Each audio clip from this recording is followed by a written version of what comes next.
So, good evening, everybody. How are you all? This should be 86 of the Routemaster. Here to help me tonight is Eeny, Meeny, Miny, Mo, Dave Say. Hello. Oh, how are you? Oh, not so bad. Thanks. Yeah, I'm all right. Been here, there, and everywhere today, as I normally am on Wednesday. Yeah, not so bad. Thanks. Okay, and we have one extra special guest today, very special guest. It's Fleetwood J. Hello, everyone. Oh. And I've got my Routemaster t-shirt. Oh, I'm left side down, I'm afraid. I've Yeah. come on. Right, let me go through the comments then. So, first comment tonight is Peter Whitlock. Good evening, everybody. Fairly closely followed by World of Mike. And then we've got Roger Kendall. Good evening to all. Looking forward to tonight's show. We've got Chris Davies. And Levi Ott has been looking forward to this week's build. Hope everyone is well. Stuart Sullivan, hi everyone. And he's made it on time. Love minis, like, share, subscribe, and hi all. Chris Campbell, hi everyone. And did people watch Chris Davies' video of the bus yesterday? It was great. Yeah. I haven't managed to get round to it. I think I'm coming down with something, and I've had a couple of early finishes for a change. So I've just sort of seized the opportunity to grab some early nights. Gordy B, hi everyone, good evening. Penny, Steve Graham, hello everyone. Steve Hyson, we've got Chris Davies again, Chris Campbell. P40F20 says good evening everybody. James Tubridy says evening. Ian Martin, good evening, and Penny, and I'm assuming you meant to put co-presenters as opposed to co-pretenders. Oh, we're pretending tonight, Dave. We know what you mean. Have a problem connecting the blind cogs on the bus. Any tips? I'm still looking into doing a little mod, but I think I've got a simpler method. I've got a long weekend coming up, so I'll spend a bit of time doing it. But I bought some nylon washers for the tractor build, and I bought a big pack of them. They are here. So I wonder if some of those might fit. These are white, but if they fit, you know, they just might be the easy way of doing it. So watch this space. Adrian Langley says hi. Chris Campbell says hi. Adrian Fleetwood. Chris Davies, looking forward to, as I joined mine yesterday. Harvey De Niro. Hi all, just hanging in the background. I believe that's called lurking. And then we've got Ian Martin. So before I get into the show, I want to show you something I bought. So I'm even going to steal the screen. Go on then. I bought this from eBay. Whoa. A real copy of the Beano, issue number 1246, dated 4th of June 1966. So what I plan to do on this is to scan it into the computer, reduce it down to 1:10 scale, and then what I'll do is I'll print it off double so you can. I might just cheat and I'll just have printed top sheet and the rest will just be bits of paper, and then we'll all have access to a real Beano for our little bus guy, our little bus boy. So the reason I personally have chosen 6th of June, I believe my bus is a snapshot on the 11th of June, because you've got the football guy on the way to watch the Uruguay game, England versus Uruguay. The backlog story for me, he can't actually afford his own Beano because, you know, some parents haven't got loads of money. Yeah. So what he does is he actually borrows his friend's Beano a week late. So today's the 11th of June. His friend's got the new Beano, so he's given that kiddie his old one. So I'll make that available. Obviously, if you want to find another Beano, that's absolutely fine. But that is an original Beano, and that cost more than 1 hour's wages for me. and I got the guy down in price. So I think he wanted something like 12, 13 quid. Oh, And I got it down to £8.50 because it's £1.50 postage. So it's just a nice tenner. And I was surprised he accepted. yeah. I always go a little bit lower than I'm prepared to pay. And I more often than not, I always think my first offer is a little bit cheeky. And I expect them to come back with either a counter bid or perhaps send me a message. But he accepted first time. So I'm happy. Yeah. Right, so guys, I have got the Routemaster issue 86. Yeah. Would you like to go through it? Yeah. So, what I'm going to do, if it's okay with you guys, is that clip didn't work. Why is that? There we go. No, that's the wrong way round. Right. No, it's that way. Right. So, if you all of a sudden I've completely forgotten how to use the webcams. So, is anyone able to call out the parts? Just bear Want to do it, Dave? I've got a bit of a problem. I haven't got my issue. I have got my issue. Yeah. I haven't got it in front of me. So I'm going to have to pause the whole show just to get my issue. Okay, don't worry. Yeah, I can call it out, Fleetwood. That's not a problem. I'm sure. You're better at it than me, Floyd. Are you sure? Yeah. There we go. I'm away. I'm still worn out from doing Chris Davies' 57. That was a bad I'm one. not surprised. I'm not surprised. It was quite an issue, wasn't it? Oh, yeah. Chris Davies, I'll go catch up with your 58, is it? I think he was doing next. I'll catch up with it later. Yeah. Oh, so we've got a hell of a lot Penny? today, haven't we? Yeah, we have front windows and electrics. Right, so we start work on the front windows and the frame for the front blind. We also add extender cables to the electrics for the lights and bell buzzer sound. Excellent. So, All right. So, do you want to go through the parts? Yeah, if you're ready. Are you ready? Yeah. Okay. So we've got 86A, the inner front window frame. Okay, so that is a nice. Why am I upside down? Oh, you are, aren't you? I am. You're right. I thought that just looked a bit odd on screen. That's better. Oh, okay. Yeah. So up, down, left, right. That's better.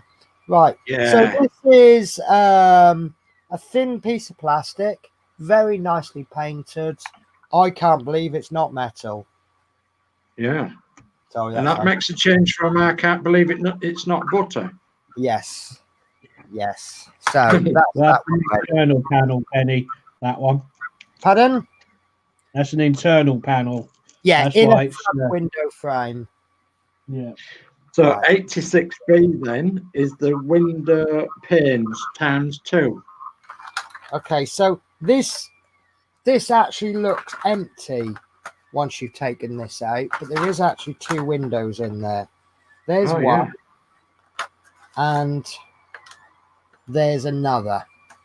So nothing to say about these really, except that they're perspex. So they are worrying me a little bit. I've got a little scratch on that. Am I happy with that? Does it have holes in? Yes. It has 2 there and 2 there. Oh, yeah. So that's quite a deep scratch in that. I'm not sure if I'm that happy with it. So I might have a little whinge about that. We'll see how it goes. I can always put it in, see what it looks like, take it out if it's no good. So 86C is the left bar. Okay, 86C is the left bar. And I think that's... And 86D is the right bar. Okay, at this present moment, I cannot tell the difference between these two, other than the way that the tabs go. Yeah. So I'm pretty sure I'll discover which way round these go once we fit them. Yeah, I would have thought Phone so. handles go nearest the windows, Kenny. But there just seems to be some defects on there. I hope it's going to go that way and not that way, because little punch marks from the sprue, that's what that looks like. Yeah. For those of you that don't know, the way they make the plastic parts is they'll have two halves of a mold, and then obviously, so like if this was the mold, it would have indents to make this shape, and then the plastic is squeezed in through a hole at the top, and then once it's all set, the mold is opened, but because all the plastic will stick to one side, inside the mold there'll be some holes, and then you'll get some little, and it'll punch them out, so they Yeah. fall out the mold, and Yeah. that's why you end up with these little marks like there.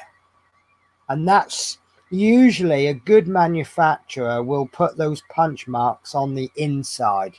So if you're making a model aircraft, you've got the two halves of the fuselage, you'll probably find the punch marks will be on the inside, so that when you Yeah. put the two halves together, you won't see it.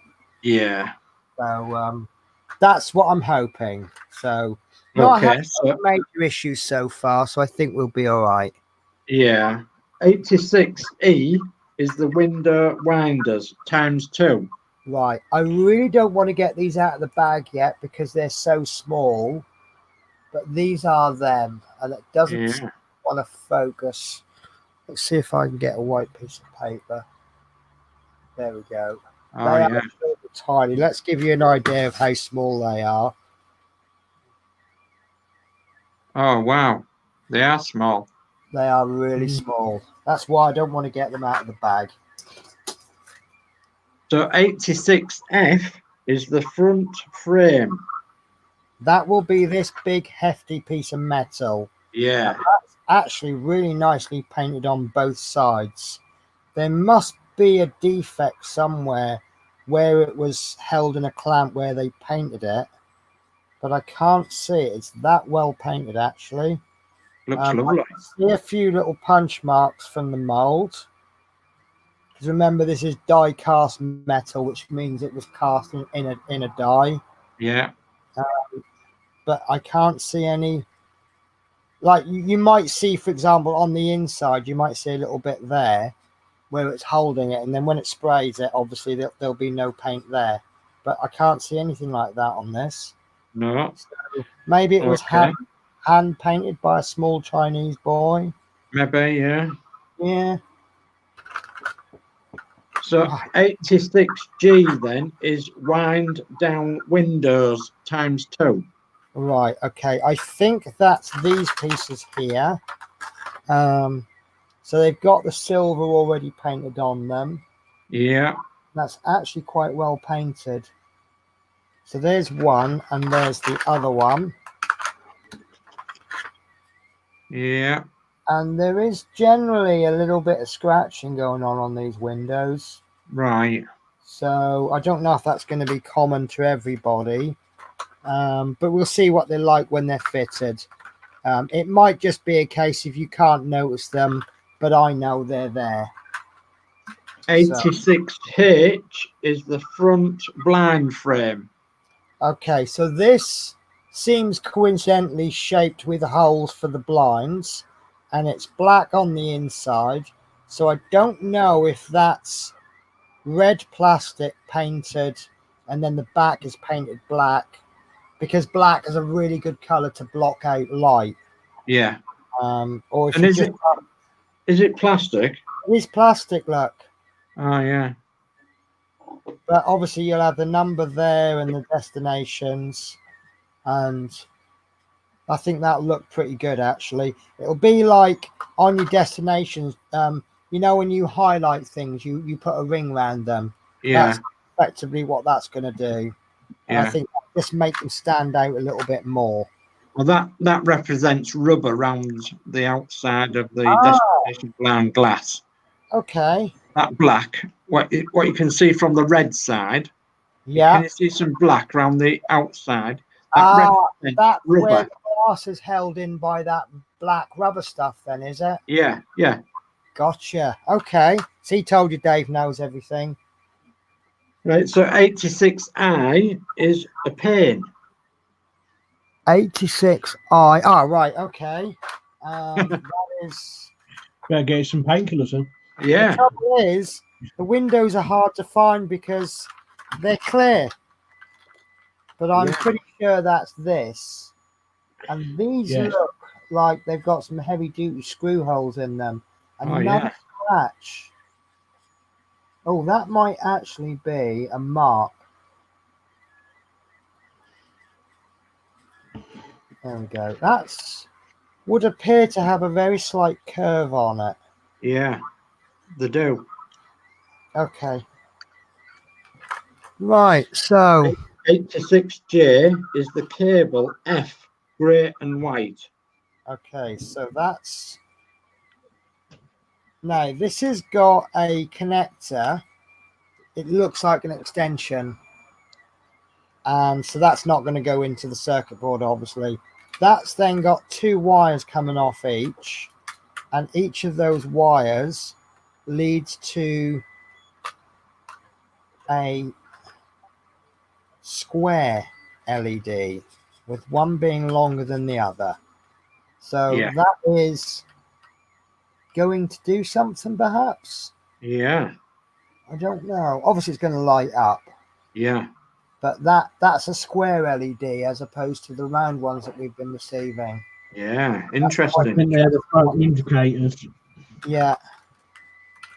So try and keep this a little bit neat. So I might need my electrical tape today, mightn't I?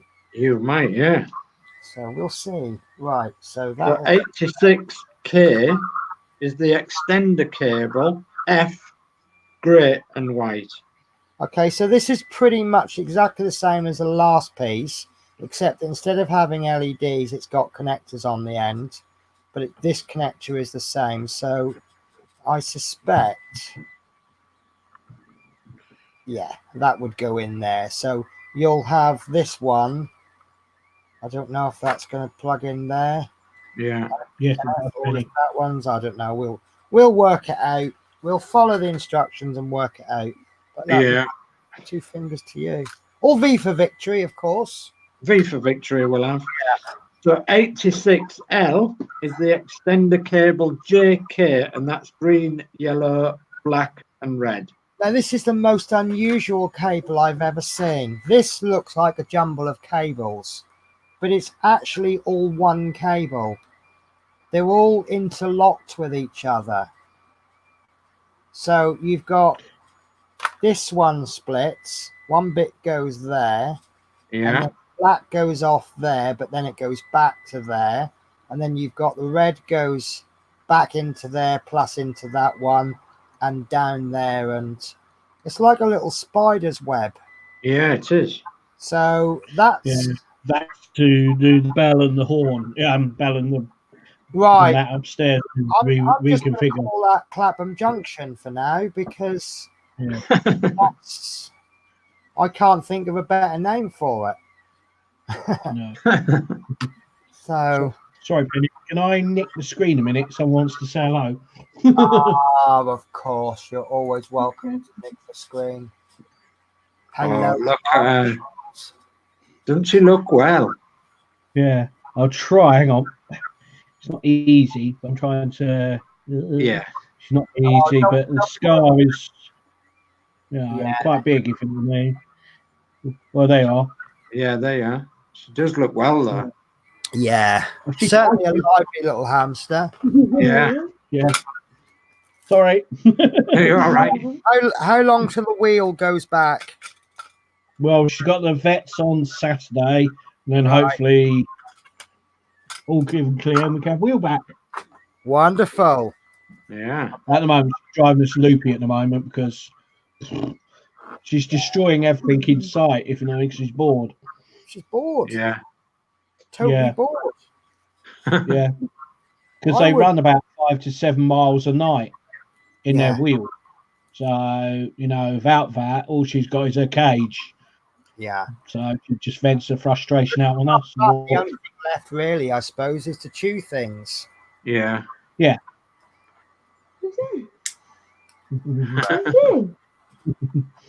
Because am I right in thinking that their teeth are like our fingernails in that they never stop growing? So they Yeah. have They keep growing. Yeah. So, yeah, same thing. You know, you have to get them. If you get a hamster that doesn't chew enough, you have to get them trimmed, same as their nails. Yeah. No. or give them harder food to chew, I suppose. Make them Yeah, work that's more. why we put a lot of chewy toys in there, thing like logs, sticks, Yeah. you know. Yeah. Right. Right. About sparkles. So we're on to the screws now then. Oh, thank goodness for that. So AP screws. Oh, God, bear with me. I'm just. Oh, yeah, right. I'm not. Ah, that's right. Yeah. Okay. I think I've been using that box screws in, and then post show, I then put those screws away. So, Yeah.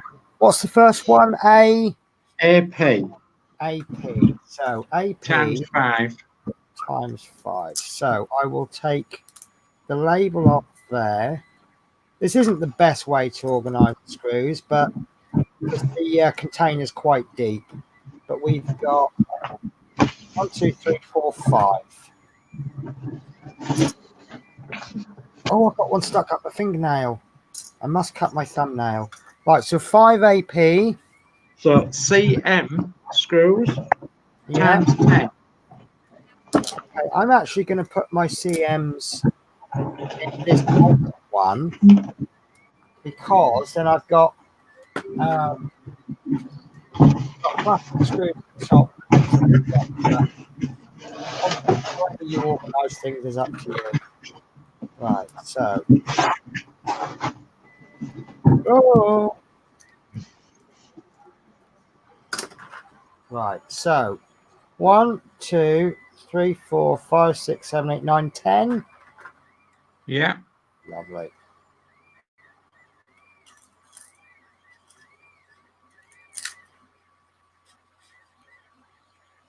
And finally, AM screws times 5. So perhaps not a massive amount of screwing because we've only got 20 screws. So we've probably only got 17 because we always get a spare. Yeah. Or 15. I don't know. I can't add up. Did you say 5? 5, yeah. 5. Or 5 if you come from Hull. Yeah.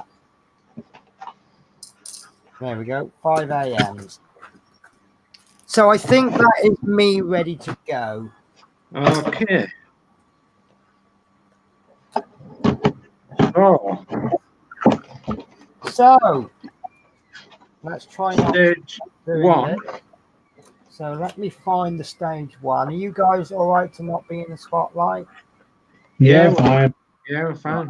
So stage 1. Stage 1 is fit the pin 86i onto the inside of the front blind frame 86H with the raised screw sockets on part 86H fitting into the recesses in part 86I.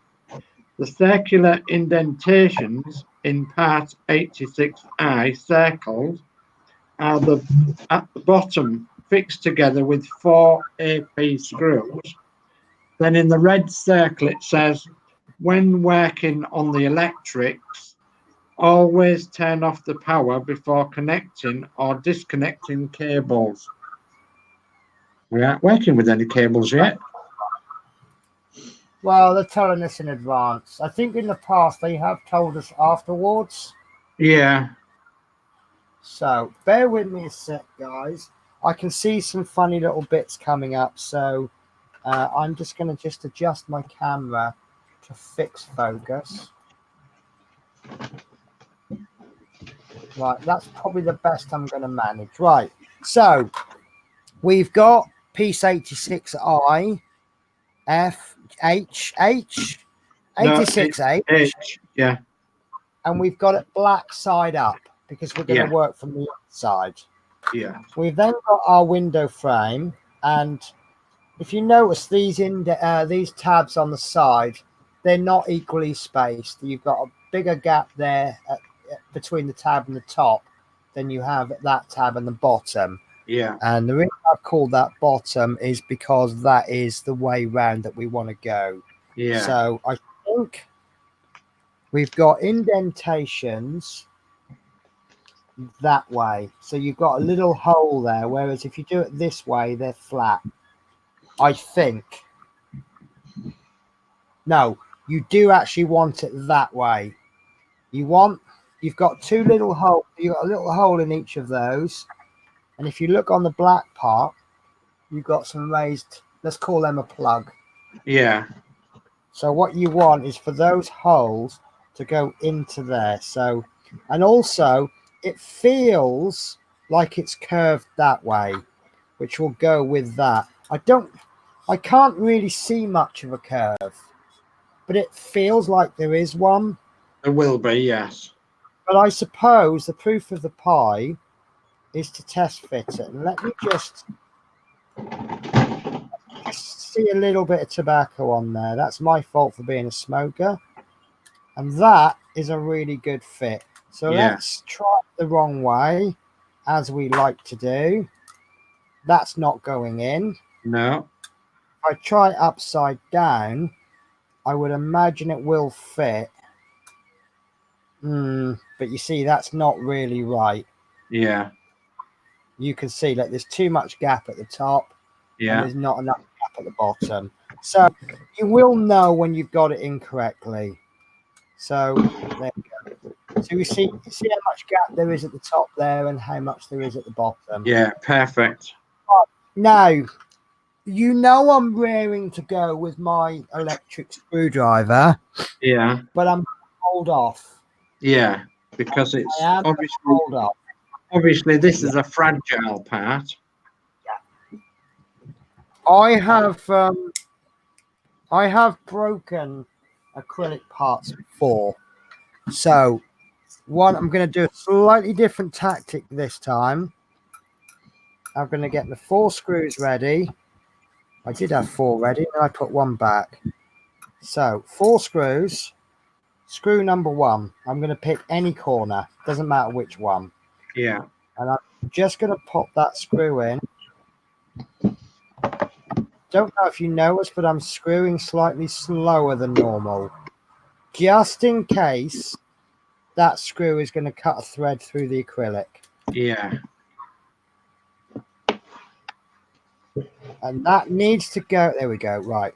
So I'm just going to push that in enough just so that it bites. So you see now the plastic is attached, but I don't know if you can see it's not all the way in.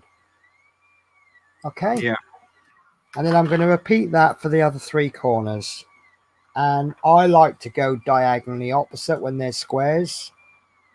How you guys do it is totally up to you. And if you get a bit too much resistance, as I am now, just unscrew it and that will help line it up. Yeah. Go in nice and slow. Nice and slow. And that's not in enough. You've got to get through because there's quite a lot of acrylic to get through thickness wise. So that might take quite a few turns.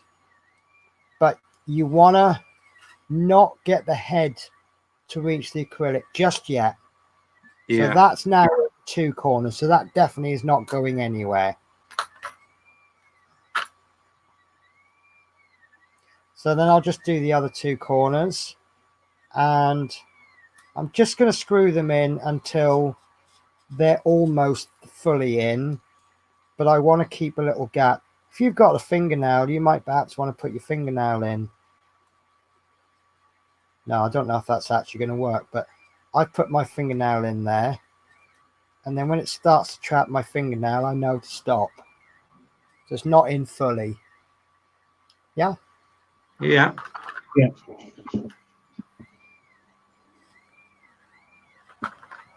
And then the last one,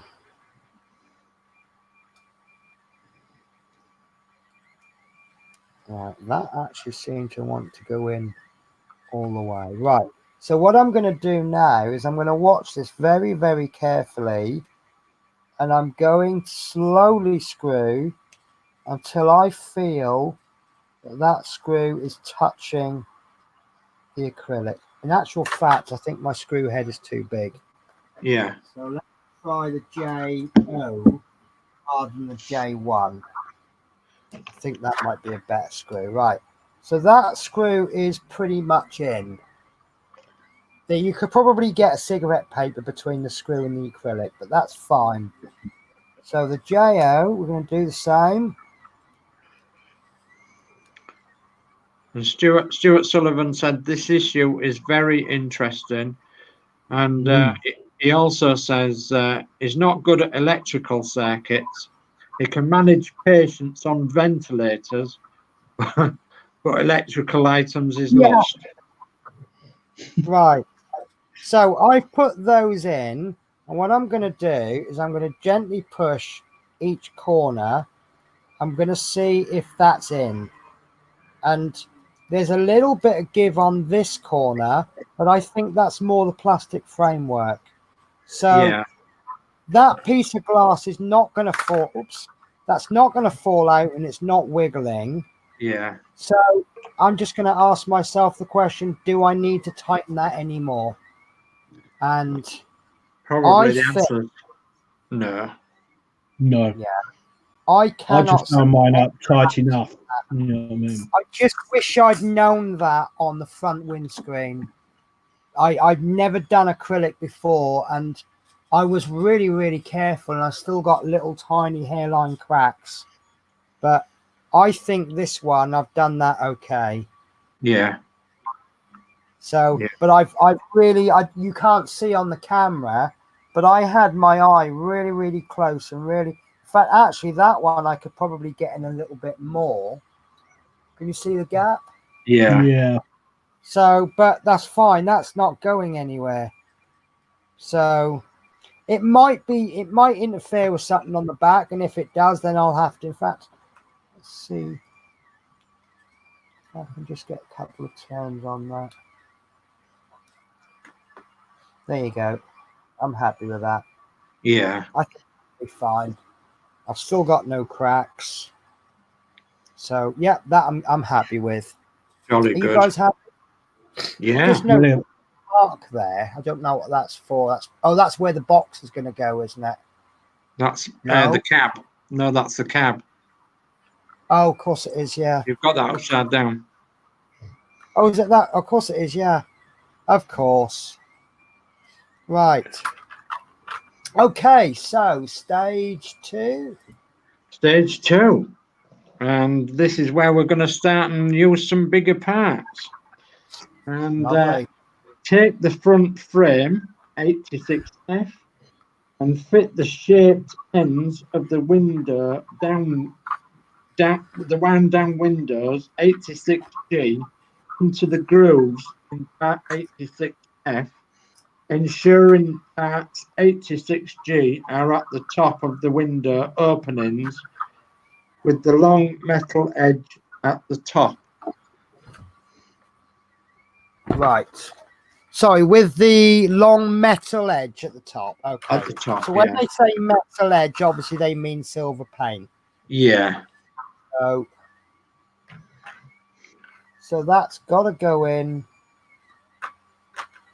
Right. So there's a little groove there. Can you see it? Yeah.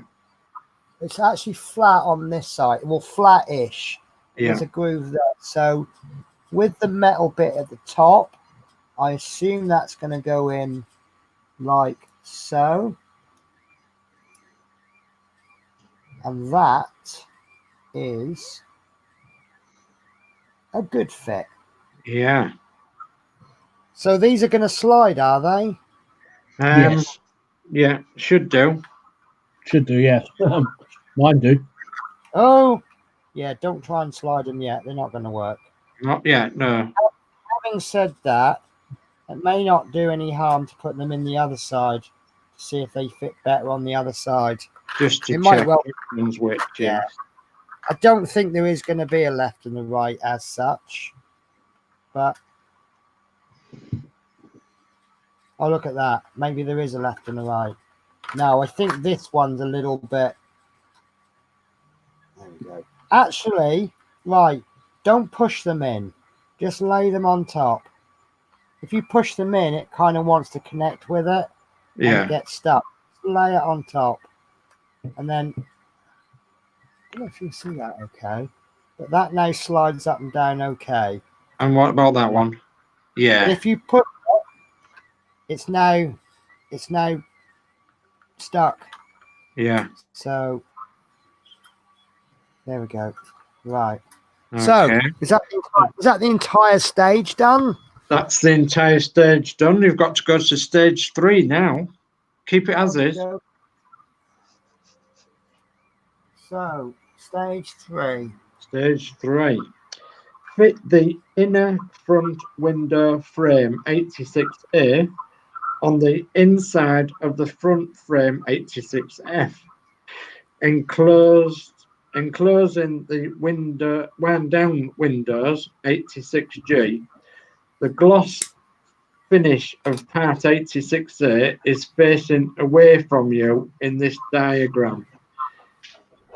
Fixed together with 4 AM screws. Right. So I'm confused now. Mm. So are they saying, you see here we've got the dull, boring inside red, and Yeah. now we've got the nice glossy. So we want to put it that way down, do we? It says the gloss finish of part 86A is facing away from you in this diagram. Well, okay. So that's it. Yeah. That makes sense to me. Gloss finish down. So why are they hiding the gloss part? They're not. They're not. No. Right. So, right, the way I'm identifying this, you've got holes there, there, and there. If you look, they're quarter spaced. Probably beat you on the other side.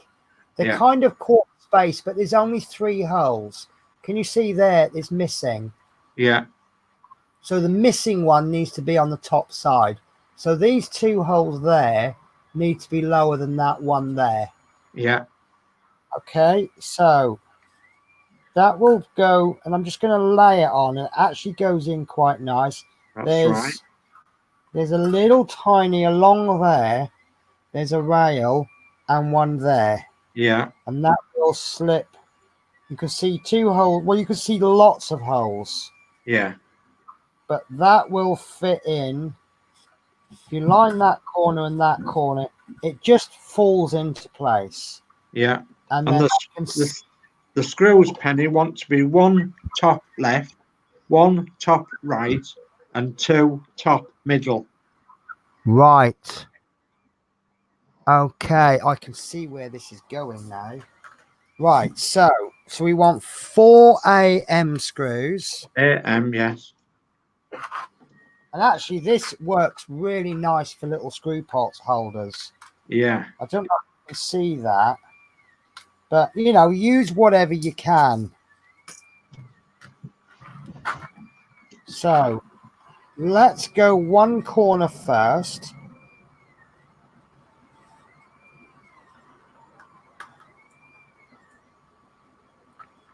And actually, I'm going to go with the electric on this one. I want to see what resistance. Nice positive comments in the comments, Penny. Okay. And Stuart Sullivan says this is very interesting, and Gordy B says I agree, mate. I enjoy it too. Weld of Mike says I love being behind as I can prepare for what's coming up. And, Okay. I mean, that's a good point. You know, if you are a little bit behind, you can prepare for what's coming up by watching your stream. Yeah. I mean, see, I think when we first started this, I think there was a bit of a race to be first one to post pictures in the Facebook group, first one to get the videos up. But Yeah. really, is there an advantage to be first? Perhaps not. Because if you're the first one, you're also going to be the first one to make mistakes. Yeah. Right, so this is actually really beautiful for this. Because I'm screwing into plastic, it's actually stopping. You can feel it. That's not going. That's not going. Oh no. Because I haven't positioned them properly. Right, I'm having to manipulate this a little bit. Just in the middle. There we go. There we go. That's gone straight in. And that's interesting because they are AMs, yes. Yeah, So we are AMs. going into metal. Yeah. But we don't want to go too hard. Normally with metal, we do screw those in nice and hard. Yeah. But we are pushing down on plastic. So And the acrylic as well. And the acrylic. So that's create a, can I call it a trap for the windows? They are quite stiff. Yeah. But they do move. But they're not going to fall out because that plastic's holding it in. Now the reason you want it. Do yours move like that, Jason? Yes, they do. Sorry, yes. Okay.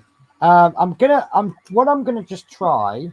I'm just gonna back off those screws about a quarter of a turn, if that. Because I think we want to hold that window in, not clamp it into place. Yeah. So this window there is moving slightly more freely.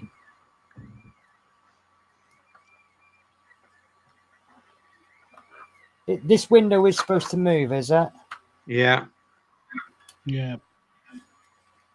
So, obviously, I don't want to back these off so much that piece of plastic falls out. But I suspect that there'll be another piece going over the top. Might be better when that frame's screwed down at the bottom a bit later on to make it more even. Yeah, that. I'm going to go with that. So those windows do move a little bit.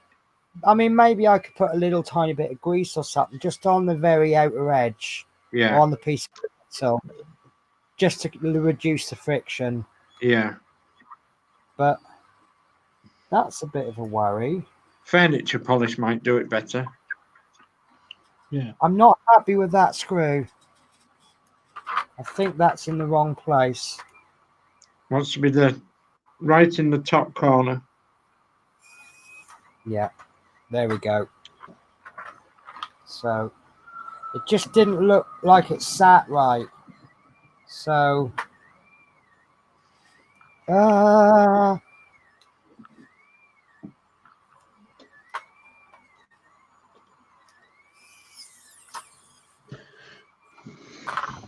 that's a lot better. Just back that one off a little bit. So I'm being a bit too much of a perfectionist, I'm afraid. Right, that I'm happy with. I mean, I'm not going to sit there and pull these windows open and shut all day long, but No. I'll probably have them positioned slightly open just to show that they do open. Yeah. As I say, that frame that's facing you, if it's screwed down at the bottom and it's screwed down evenly top and bottom. Oh, of course, yeah. It will ease the window pane a bit better. There you go. I think I'll have my windows like that. Well, it shows then that the window's open. Yeah. Right. Okay, so enough playing around with that one. Well, So I think for stage 4 then. Oh, where's it gone? Yeah, stage 4. It's fit one of the window panes 86B on the inside of the Windows frame 86A. Fix in place with 4 cm screws. Repeat to fit the second window pane 86B in the inset above. right. Okay. There doesn't appear to be a right and a wrong way for these. Are they not convex at all? Yes. Ever so slightly that way. So do I want them curved Outwards. towards the... Yeah. Okay. Right, so this is interesting. We're actually going to clamp these down with metal screws. So we're Yeah. actually clamping a piece of acrylic, a piece of plastic to metal. Yes. So I think it's time to put the... Have we used CMs yet? No, we haven't. This is the first one. Right, so we're going to need 8 of these. 8, yeah, 4 for each side. Right. Penny, when you do that, just take it very, very slow and steady, because I find screw holes are so close to the edge. You don't want to go too quick that you break the hole. Yeah, that's why I've switched back to Miura. So just like the last piece, we've gone in very, very slowly because we don't know if we're going to end up cutting a fat. Actually, I might just screw this straight. So would you need any lubes to do this then? I haven't got any on mine. Mine are fine. Do you know what? Right, that's gripping the acrylic. I would say no, because you're going to get the oil onto the window. Yeah. That's going to be the problem. But I think, same as before, I'm just going to screw that in just enough to bite, which that now has. Yeah. Then I'll go on to this opposite one. Yeah. And I'll do the same. Nice. I just found, yeah. And that first one, this one's not so bad, but that first one, I don't know if you noticed, but I found it easier to screw the screw into the acrylic. Yeah. Right, so that's in. So, actually, I don't know if that is in.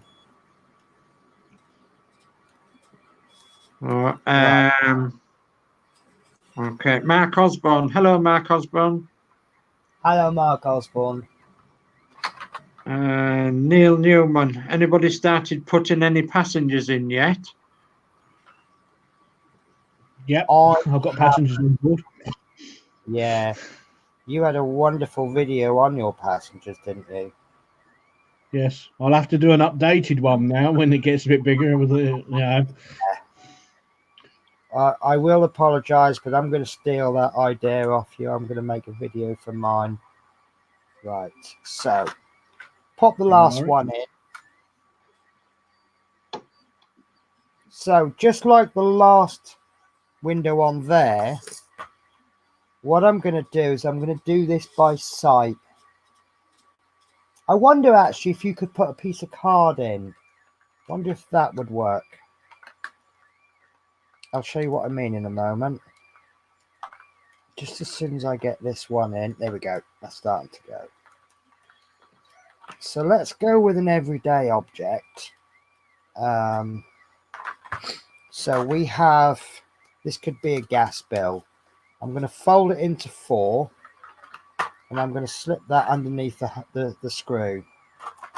And then I'm going to screw that in until that's as tight as it goes. And it will obviously grip the piece of paper. Yeah. And then we pull that out and have a little look at it. So it is sticking out a little bit.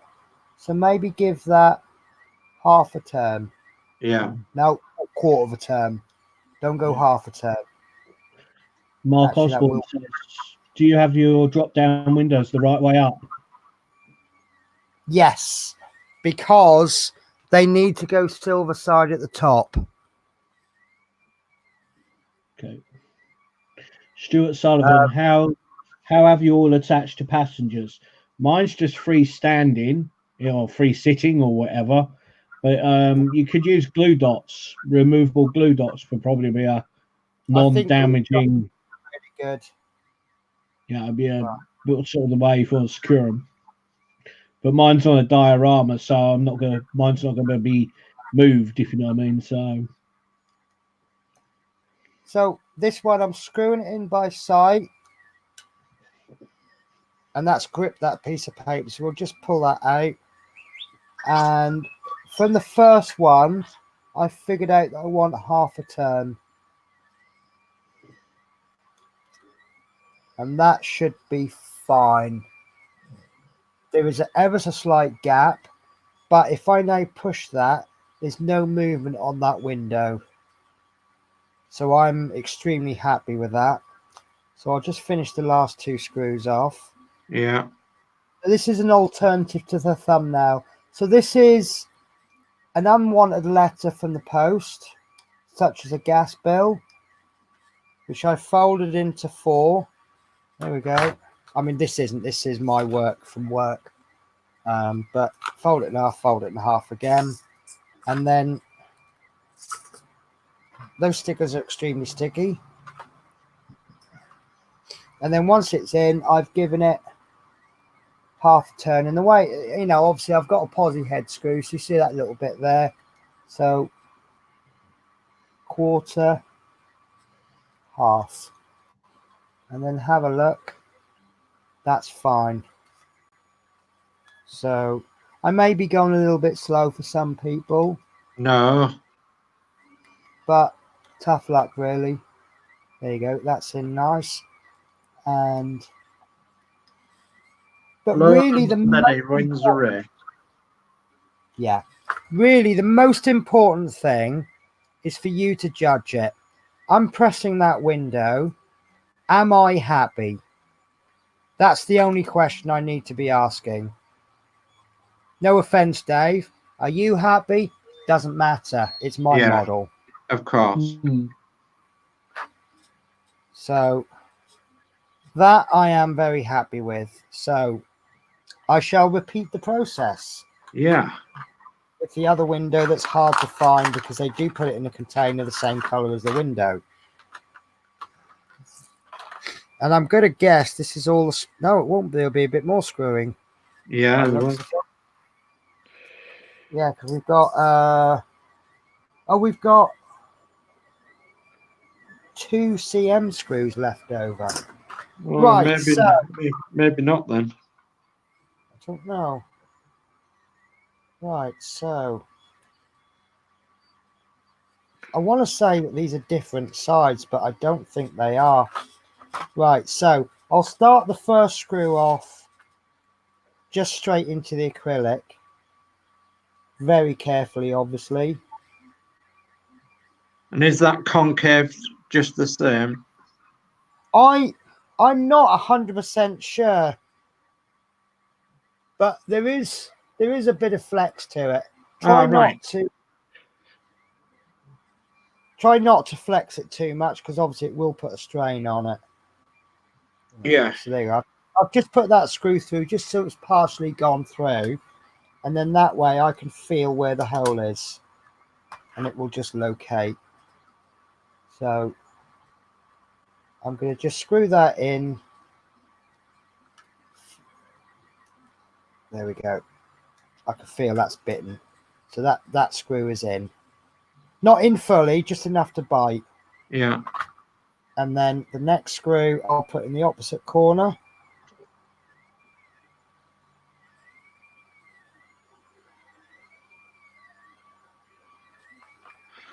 Steve Iceland, looking at the magazine, it looks like the silver on the windows is at the bottom. what you're seeing is the silver rails that hasn't been put in yet. Yeah. Says in the magazine, Oops. and I'll go back to the section. Yeah, let me just get this bit in, and then what we'll do is I'll bring up the instructions again. Yeah. But I'll bring the instructions up full screen, so we'll lose me for a bit. Right, I seem to be struggling with this. It wants to go in at an angle. It does that sometimes. So I think I'll go in at the corner. Nice and steady. Yeah. I think the reason it's going in at an angle is that window's trying to move around because it's pivoting on one screw. So I would like to go that one next, but I'll just pop this one in and that will steady it, I hope. Yeah. I'm just going to keep going. Ah, that one has popped out again. So I'm going to undo the screw so we can push that in. And I'm going to hold it down and re-screw it.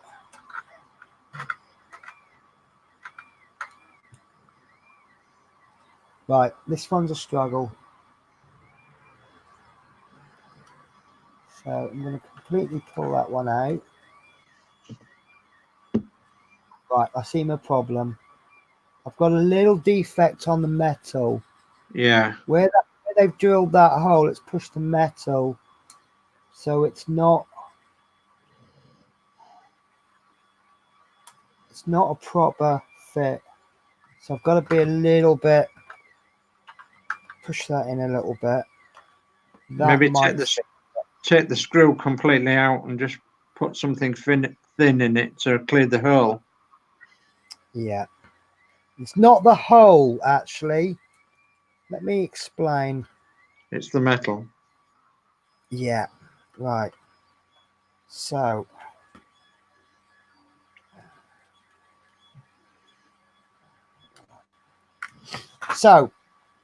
there's a hole there which isn't relevant to this part of the build just yet. It's right. It's there, just above the plastic. Now, where they've drilled the hole, it's pushed the metal out a little bit. So where the plastic sits in, it's not sitting in properly. So that is now sitting in. I've kind of forced it in a little bit. Then I place the acrylic on the top and I'm holding it down with my thumb. Yeah. So I need to engage that metal screw hole without the acrylic coming up, because otherwise it will just push it up. And that feels better. Yeah. That's in. Right. So obviously I've only got my bottom two. But let's just pop back to that other bit. Number 2. Section 2. Right. So section 2. Right. There we go. And the last line with the long metal edge at the top. Yeah. So this piece here, that's just the edge of the perspex. The long metal edge is there, and then down the sides. Yeah. That's correct. This is the problem with having drawings for instructions as opposed to photographs. Yeah. Because I can't actually see properly what we're trying to do. But also, Penny, in a sense, they are right as well, because there is a silver bit at the bottom which we've got to add later on. Ah, right. So there is a silver bit, but just not at this present moment. Yeah. Excuse me sniffing. I really do apologize, but I have some kind of bug. I am convinced it's because I'm jumping in hot and cold buses. Doesn't help actually that when I do get a bus that's got heating, I do blast that heating on, and I think that just makes your body a breeding ground for germs. Yeah. But there you go. We do silly things like try to be warm at work, you know, daft as I am. Right, be very careful. You see that going white. That's where the screw is cutting into the perspex. Yeah. It's not going to show, but obviously if you go in too quick, you run the risk of splitting. Perspex or acrylic is absolutely fantastic for model windows, but absolutely awful to work with. Yeah. Absolutely dreadful. But that's the way it is. So we'll tighten this one up now until I grip that. Ooh, maybe a bit more on there.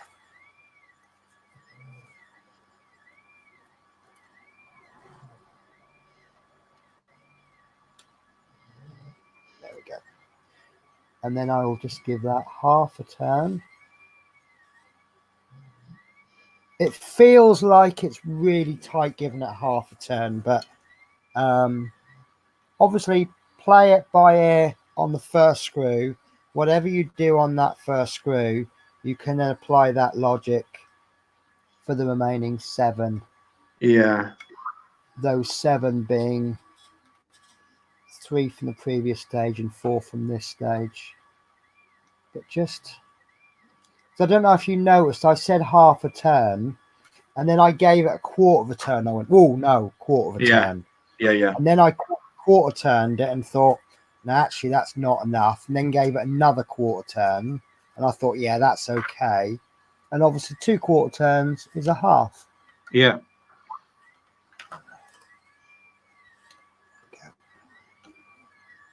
But I'm just using that piece of paper just as a rough guide.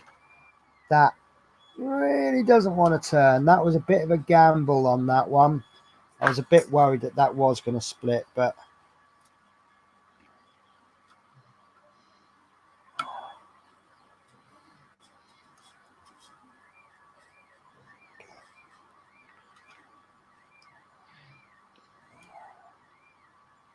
right. So we'll have a little play with the windows.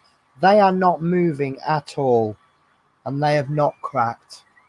The only thing I worry about is how far those screws do stick out. So there's obviously going to be something going on there. I just hope there's enough clearance. But if there isn't enough clearance, then what we'll do is we'll give them an 1/8 of a turn, and then we'll try it again. If that isn't enough, we'll give it another 1/8 of a turn, and we'll just keep going until we either completely smash the windows or the next bit fits. Right. Sorry. Can I just take a very quick break and just blow my nose? I can see some of you getting annoyed at me sniffing.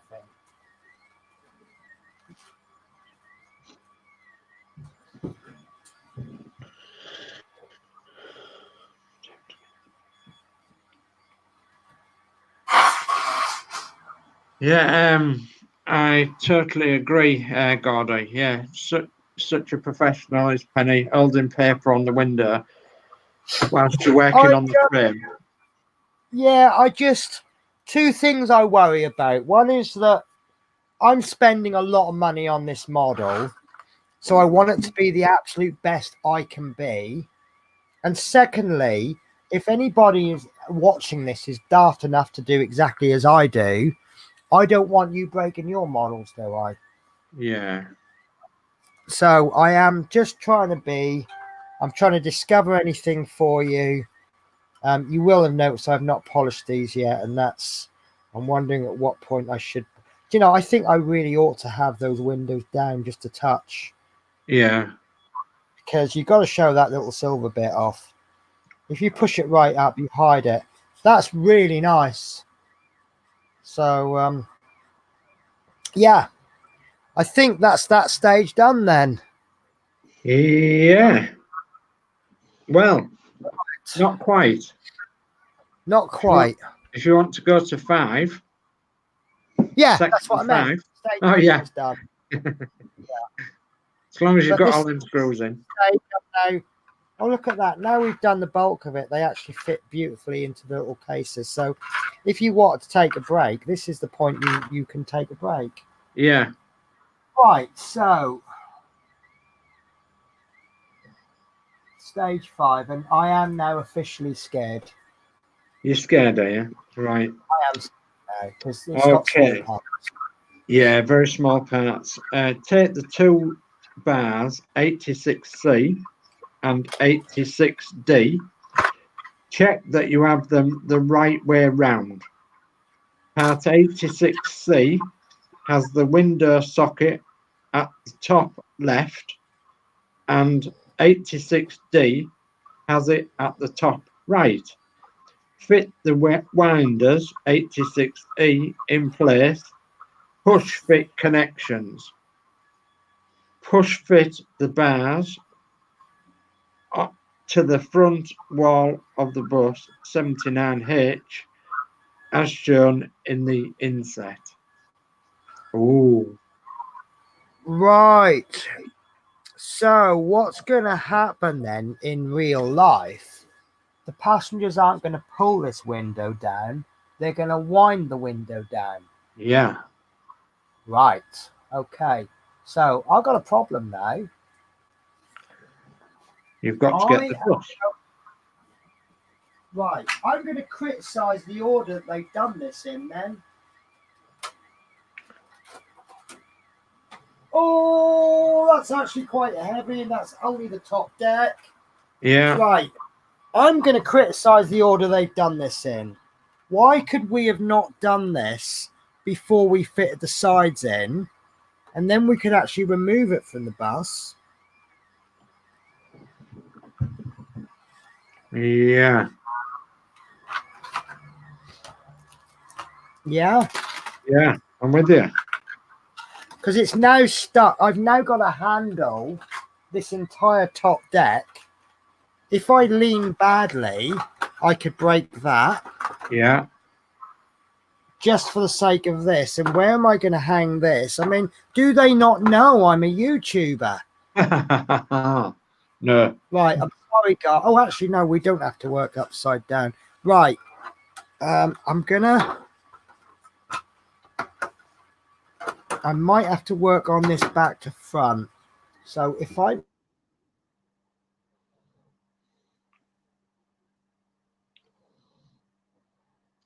We've got an Australian bus. Yeah, no sound, Penny. That's right, but no sound. No sound. Do you have sound now? Yes, we do, yeah. Lovely. Right, okay. So I'm manipulating my camera a little bit. I've got to be really, really careful because I've got the other end of this balanced on the chair. Yeah. Which is a swivel chair. So yeah. if I got all excited and swivel too much, this is going to all fall down. Yeah. So, right. So, I think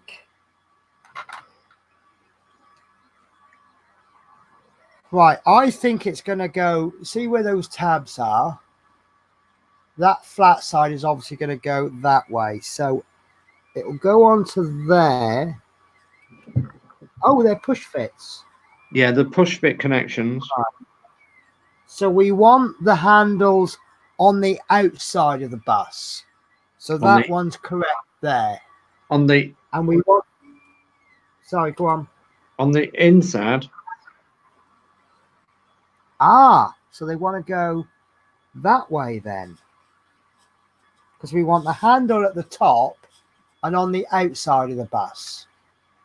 Yeah, so you wouldn't wind the window down from outside of the bus, would you? No, obviously, because you'd have to stop and try and get a ladder out, wouldn't you? Right, so... Well, hang on to the wipers. Okay. Right, so 2 window winders. I don't know how easy these are going to be. You're not going to get at these when you've got the roof on, are you? So no. They don't need to turn around. Right. So these tabs facing away from you, pop one of the handles in, keep that little tab above, and I can't actually see a thing because I've got my driving glasses on. This is actually quite a slippery paint, so I'm finding it really hard to grip. Do you want to change your glasses? No, that's well, I need to change something, and I would put that winder a little bit off. Sorry, guys, because if you have it level, you won't see it. So that's going to go in.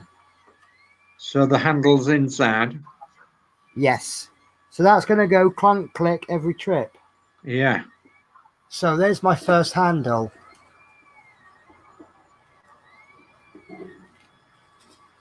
Yeah. Yeah. Excellent. Right. Okay. So tab away from me. Tab hole at the top. Yeah. Oh, this is like handling. This is like an episode of Family Guy catching the greased up guy. But it's not catching the greased up guy. It's catching him by his fingernail. There we go. That's gone in. So we'll have this one down, shall we? Yeah. I'm trying to find the camera. There we are. So, right. So if I bring that back.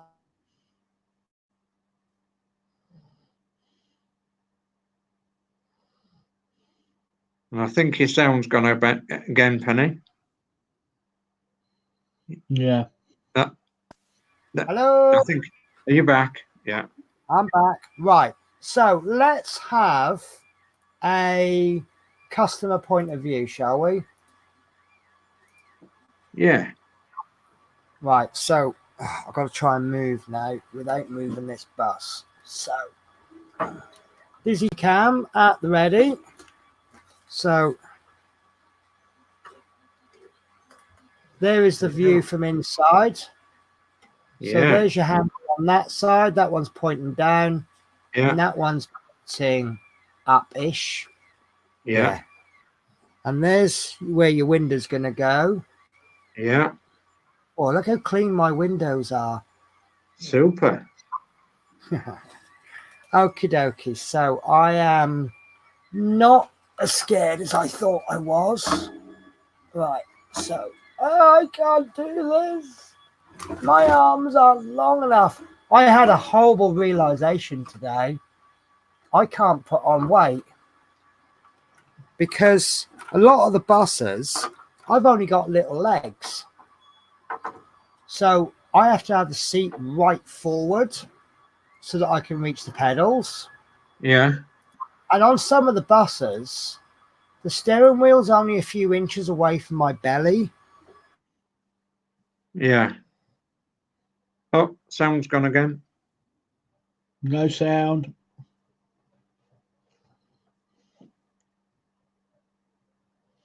Still no sound. Sounds off. Hello? Hello. Lovely. Right. You can hear me, can you? Yeah. Okay. I think we seem to be having a bit of an issue with the broadband, perhaps. I don't know. It's only on a Wednesday now. Stuart Sullivan says, Penny, you fitted that handle like a messiah. Oh, bless you. Obviously, he's after something, isn't he? Right. So, teachers. Yeah. So, are we happy with that at stage 4 then? Yeah. Yep. Stage 5. So, stage 5. That's what I meant. So, Right. So I've lost my cursor. Hang on. That's all right. Right. I'm trying to. There we go. Right. So, stage 6. Oh, that's it. For that bit. Yeah. Stage 6. Right. Well, This is going to be really, really hard to do. Yes. It's not going to be hard to do. It's going to be hard to do on stream. Yes. I don't know how we're going to do this and allow you to see it. Yeah. Right, let me put... Right, I'm just going to move this top deck onto my bed. There's no point having it on the bus and then moving the whole bus. No. Well, you're going to need it shortly, I think. Well, that's fine. I can always get it with it. Yeah. Right, so... Because you want the bottom half of the bus next. Yeah, I'm really going to struggle to have enough space. So, obviously you can't see what I'm doing, but I'm actually just clearing a space on my desk. If I was a bit more organized in my life or had a table, right, or had a smaller model.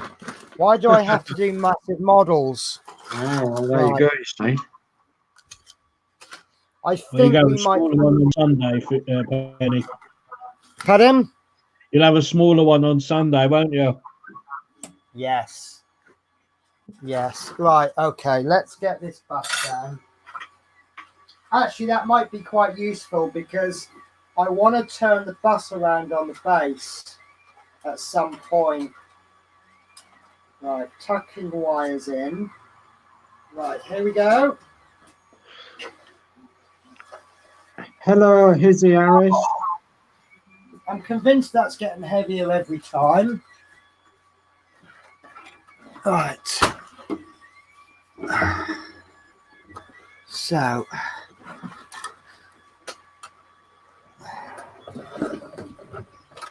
Oh, that's fine. Don't panic. Don't panic.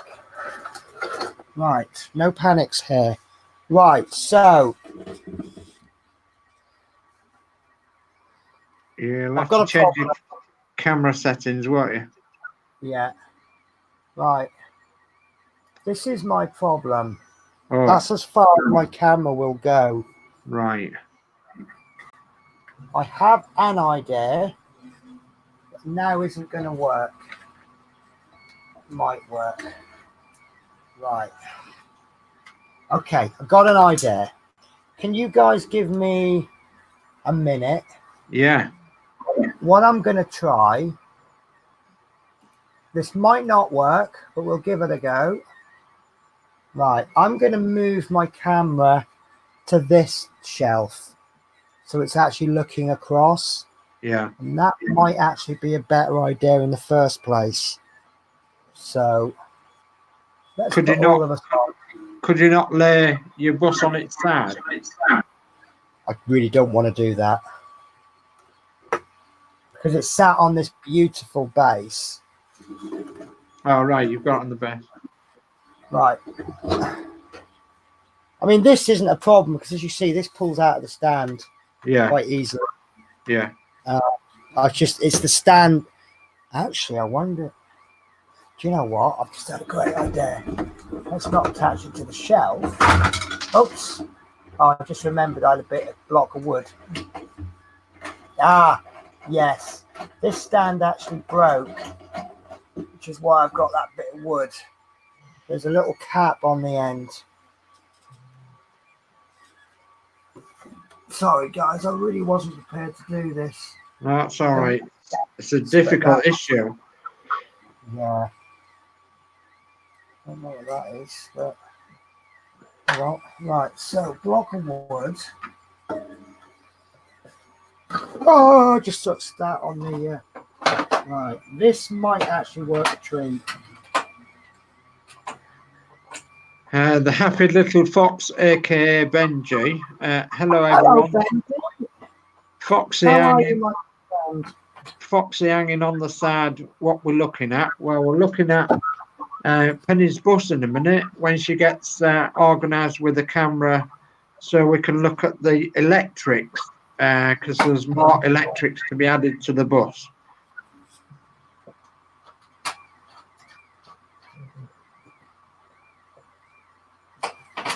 Yeah, because I can't get my camera to reach that far, so I'm actually moving the camera. It's still going to be awkward to work because I'm going to have a great big webcam lead stretching across the table.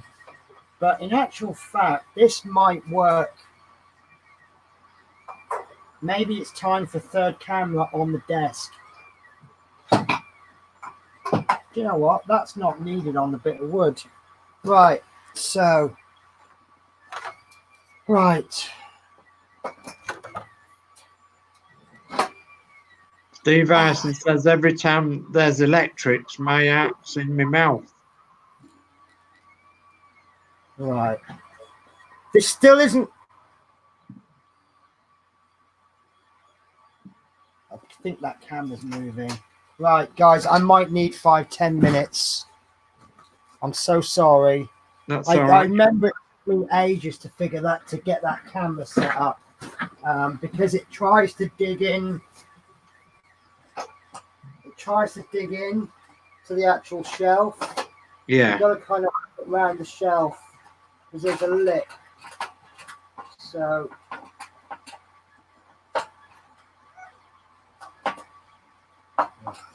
I know it sounds daft, Penny, but what I would do, I would put the bus on its side, and so would Stuart Sullivan. Yeah, You'd have to take. I've got a lot of dust and crap on my desk, and I'm worried if I do that, if I scratch it. Yeah. I'm really trying to keep that on the base as much as I can. I'm nearly there. I figured this camera out. It's I've just got to screw it up into that bit of wood, and now it's stopped going. Ah! Right. Let's take that cap off. How did you just go like that? Oh, yeah, she screamed out right there, didn't I? Right. Which is now DIY with Penny now. It's not wanting to work. Michael Wick says this part's going to be very awkward on the stream, Penny. Yeah, it's just the camera angles. Right, I'm nearly there. It's the shelves that I've got, they're really good shelves, but they haven't really got any strength to them. So you have to clamp a bit of wood underneath the shelf, and that spreads the weight a bit. Yeah. But there we go, just about there now. Right. There you go. That's nice and solid now. So maybe I didn't need 10 minutes. So I've now got side cam. It's going to be really hard to work with. Yeah. Because as you can see, this is the camera there. See, it's now clamped on the side. Oh, yeah. And that's coming right across my work area. Yeah. So I won't be able to do a top down. So I think I am now looking at needing a third camera. Yeah. A fourth camera, because I've got, well, I had one for the 3D printer, which I do want to start recording those again. Let me just, sorry, let me sit down. Hello, Yasmin.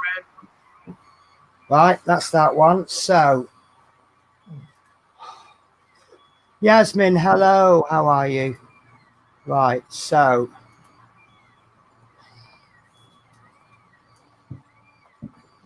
that is upside down, isn't it? Yes. So, Yeah. Oh.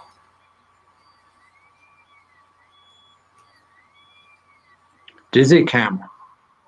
Oh, Definitely so dizzy cam. Right, okay. Is that better? Warning, if you watch this, do not watch That this is a lot footage. better though, isn't it? Yeah. Right. So. God, blimey. No. So.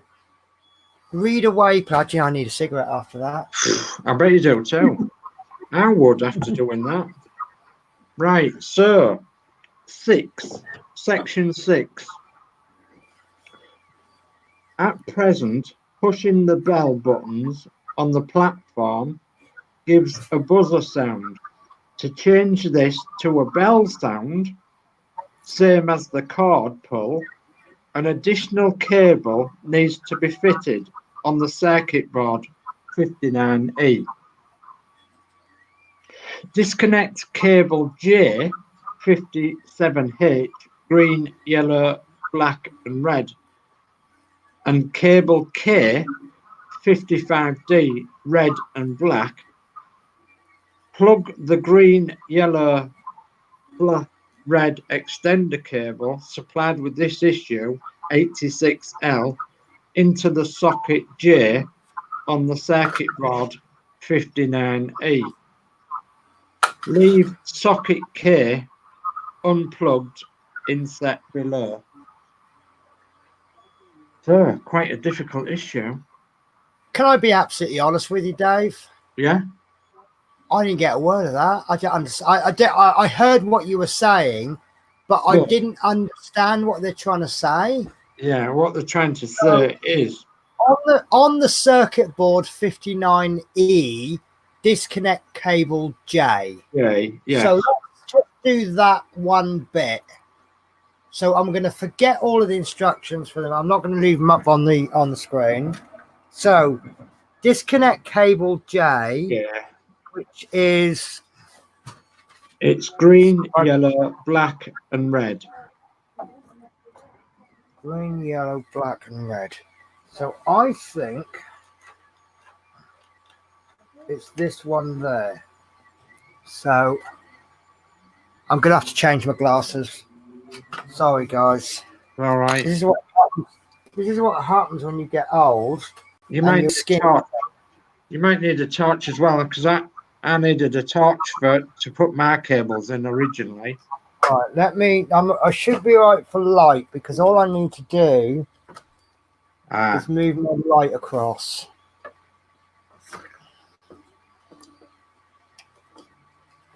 Ish. Right. So, that's J1. So therefore, that's my J there. So that's the J disconnected. Now, is that green, yellow, black, and red? Yes. Oh, yes. Look at that. Oh, because I found the label there, and I followed it, and then I located it, and then So that's that one. So the next, I'm tackling this one sentence at a time. Okay. So and cable K. And cable K. Red and black. So there's a label with K on it. So I'll follow that in. Jesus Christ. Yeah, it's tight, that one. Right, I see it. It's there. So Yasmin saying hello to everybody. Hello, Yasmin. There. That should, I hope, be cable K. Ready? It is. Red and black. Red and black? Red and black. Yeah. So. Okay, so the next thing then Hang on, is hang on. Right. Do us a favour, keep your eye on those two cables. Don't let them move. Not to say to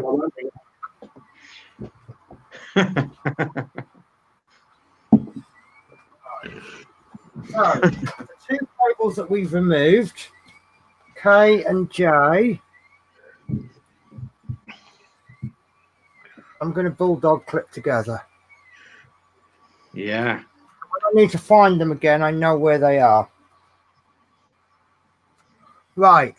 Plug the green, yellow, black, red extender cable supplied in this issue into socket J. Okay. So that's this one, and the only plug that will go in will be this one. Yeah. Because we've got that one with 4 wires in, that one with 2. Yeah. And these 2 have got the completely wrong shape.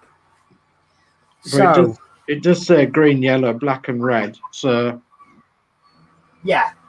But the other green, black, yellow, red is the wrong shape to go in. Yeah. So that's into cable into may need to cable D.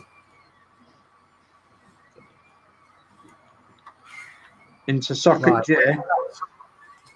Yeah, I'm going to have to move the camera out a bit just to give me a bit more working space.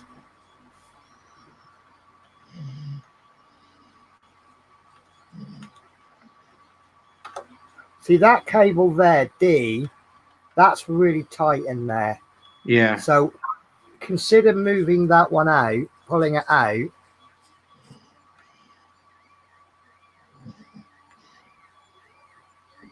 Right.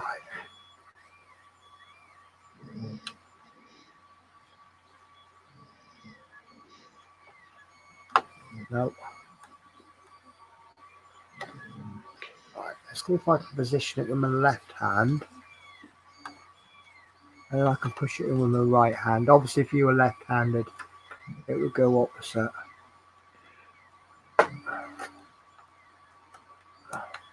Did you manage with this section, Jason?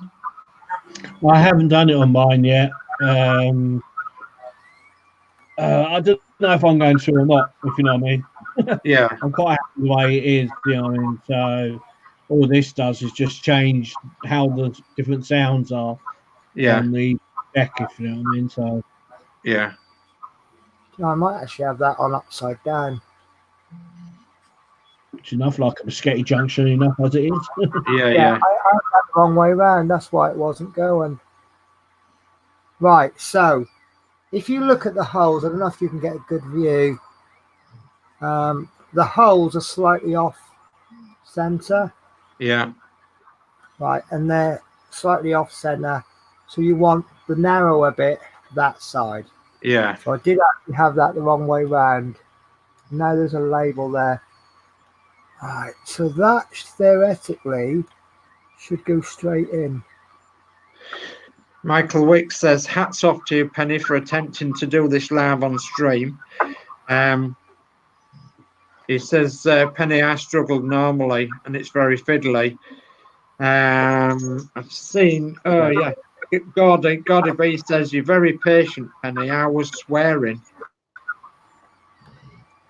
Well, you know, do you know what? I'll be honest with you. I got a lot of my patience from driving buses because there's a lot of daft people on the roads and you start to learn you ain't going fast, but it takes as long as it takes.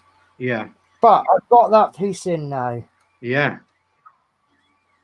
So the next stage says plug that into socket J on circuit board. Leave socket K unplugged.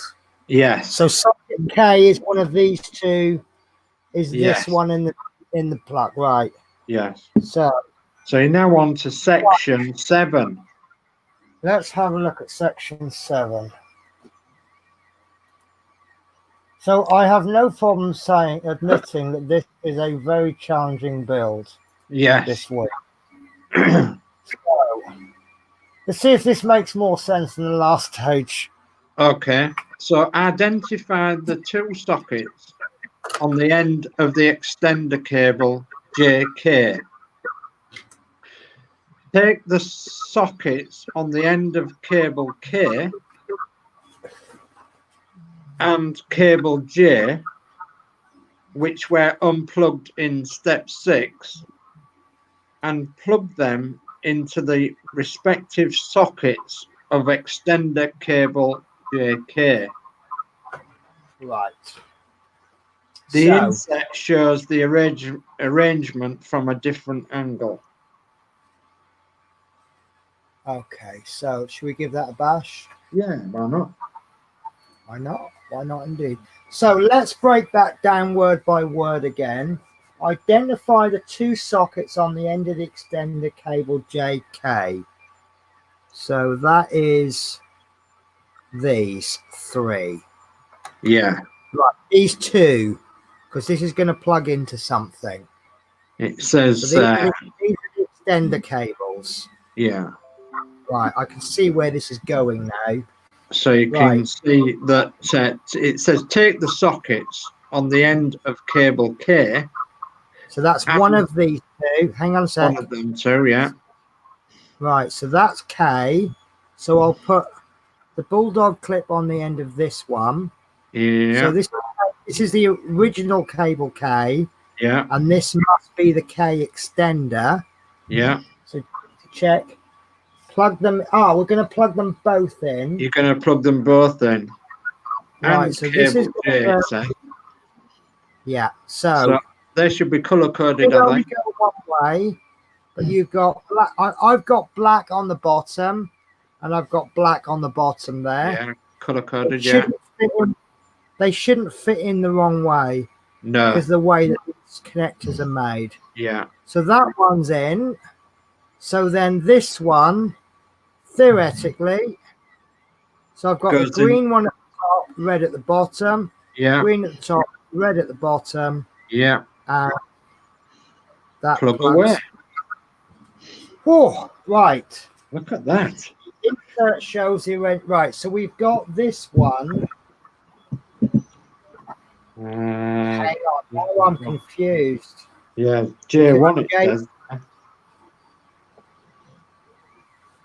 Right.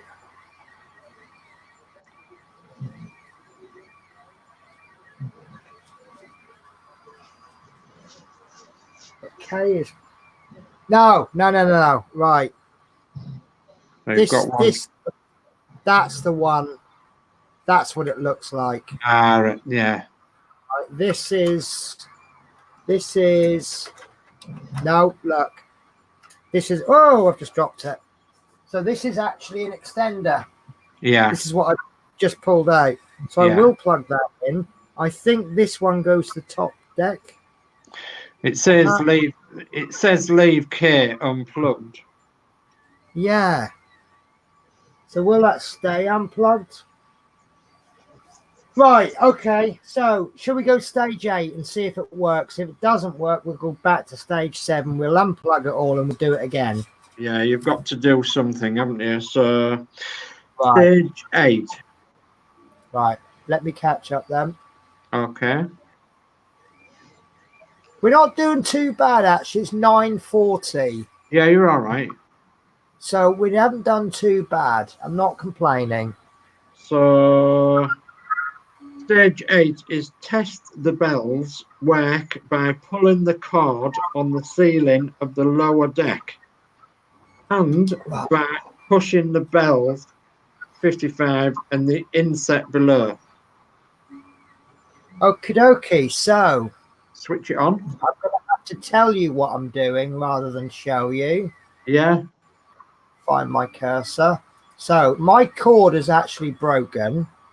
So I'm going to have to use, I think that's on. So the bell cord. Yeah. Yes. Right. Now the button's inside. Right. So this is the furthermost inside. This is the bell where the conductor stands. If I can find it. Yes. And then this is the bell where the passengers walk in. Yes. We've done it. So they all sound the same. Yes. Yes. So that upstairs one wasn't meant to be that noise then. No, it wasn't. Why? Why did they give us that noise then? I don't know. It's maybe an upgrade. So right, Dave, you have owned a Routemaster. No, I've owned a low decker. Right. Okay, but you know more than I know about Routemasters. Can you confirm in what you know that the current arrangement with these bells, that is correct?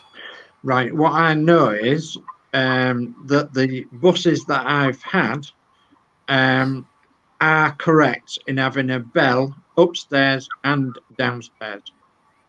Right. Okay. So, change stage 9 is now going to change everything. Yeah. So I've got a question before we do this. some people have modified their bus to change the bells. Yeah. Should they now not have done that? Um, Or did they not need to do it? I don't think they need to do it, but the problem with this build is that it's very long-winded, isn't it? So Yeah. and people have a tendency to jump ahead and do certain things in a certain way. Yeah. I mean, we all want this to be working tomorrow. Yes. And we all know deep down it's not going to be fully working. I mean, I want some body panels. Yeah. Just some. But we've got to do this in a certain order. Yes. Right. So, stage 9. So stage 9, if you want a buzzer sound, plug the socket labelled K on the end of the black-red extender cable into the socket marked K on the circuit board. Pull the cord and press the buttons, as in step 8, to check that the buzzer sound is working. And Stuart Sullivan has put the bus conductor bell on the platform was a buzzer. The outer push one was a bell. Yeah. So let me see if I've interpreted that correctly. If we want the bell, the buzzer, this one there that we've just connected, this was originally in the circuit board, wasn't it? Yes. Yeah. This one. So we're going to disconnect that and plug that back into the circuit board. Yes. No, you plug the K sluice. Pardon? The K. You plug the K back in. No, this the loop one. This one. Yeah. That's that one. Yeah. But won't that make all of them both? No, I don't know. Right, okay. Let's plug K in then. So that the K on the extender needs to go into K on the circuit board if we want the buzzer. Yes. Right. So let's give it a go then.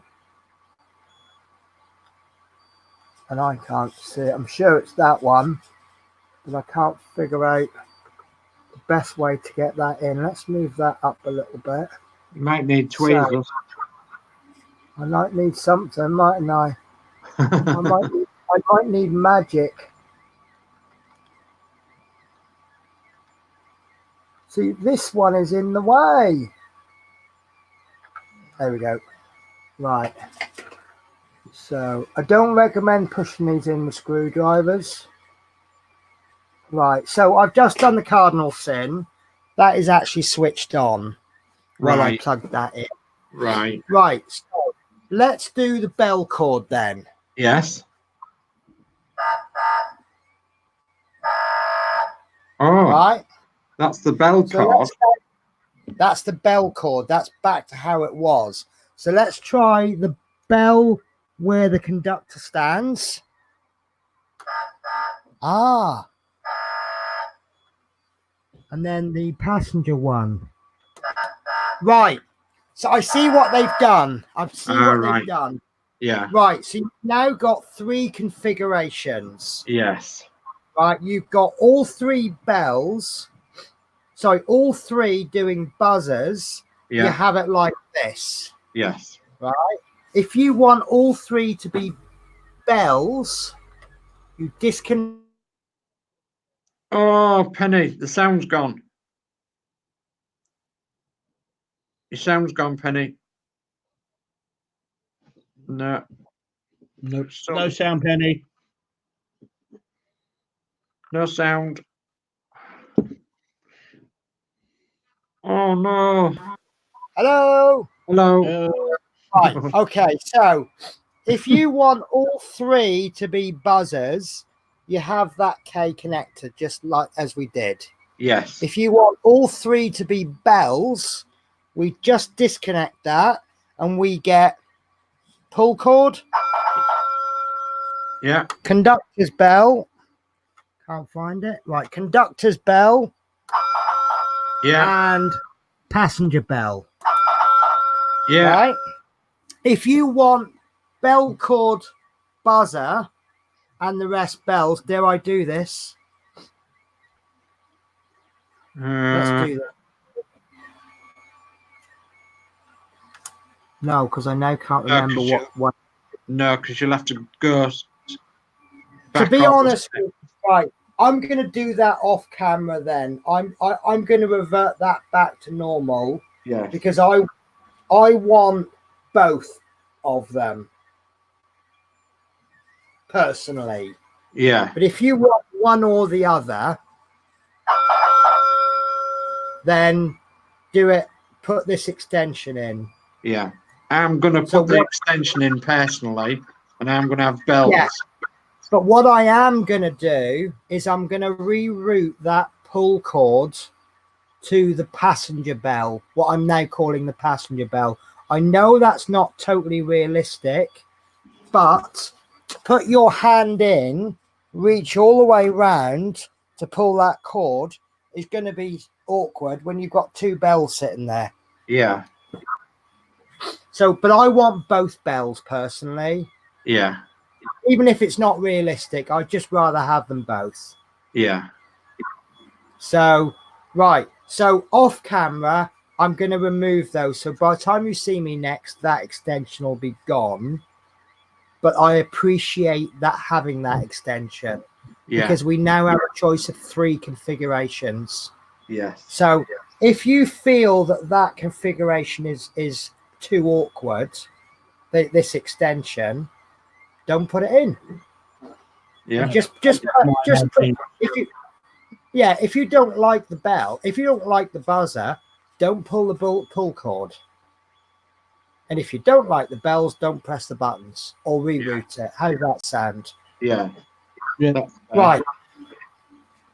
Okie dokie. So Chris Davey says, me too. I prefer all bells. I'm struggling to read the comments because I haven't got my computer glasses on. Yeah, you're right. I noticed the horn in the cab no longer works. Okay, let's try. I can't remember which one is the horn. That's the lights. My horn works. Yeah. I love that bell. I sit there sometimes and I go, get out of my way, coming through. Because now I've got a mental age of 3. Right, so double check your connections. I cannot at the moment remember which wire is which, but if your horn is not working, as you can tell, my horn in the cab, there's that, and there's the bells. Yeah. So mine is working. So I wouldn't suggest that mine is super extra and they've given me a special one and it isn't meant to work. Yeah. But yeah. So right, okay. So let's do the even harder bits now then, shall we? I can't see this getting any easier. No, I can't see it getting any easier. Right. So stage 10. Oh, stage 10. Stage 10. Right. Okay. Stage 10 is take the black white cable L 75D and plug it into socket L in the circuit board 59E inset right. Okay. Right.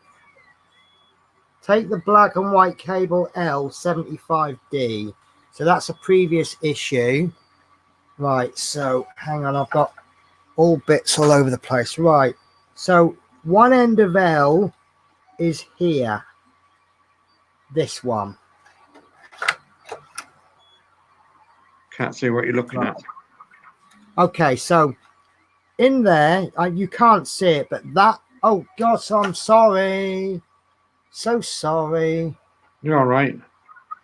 Right. So you can't see it, but I've located a sticker with L on it, round about there. So I followed that wire out. Yeah. And This, I hope, is the other end. Right, so this is the other end. That's the one in the circuit board. Right. Plug it into socket. So that is already plugged in. So I think we did this previous issue. So these wires, the black and white one, cable L, is already in yours then, is it? It's already in. Yeah, we did that in a previous issue. So are they the light board cables? I don't know.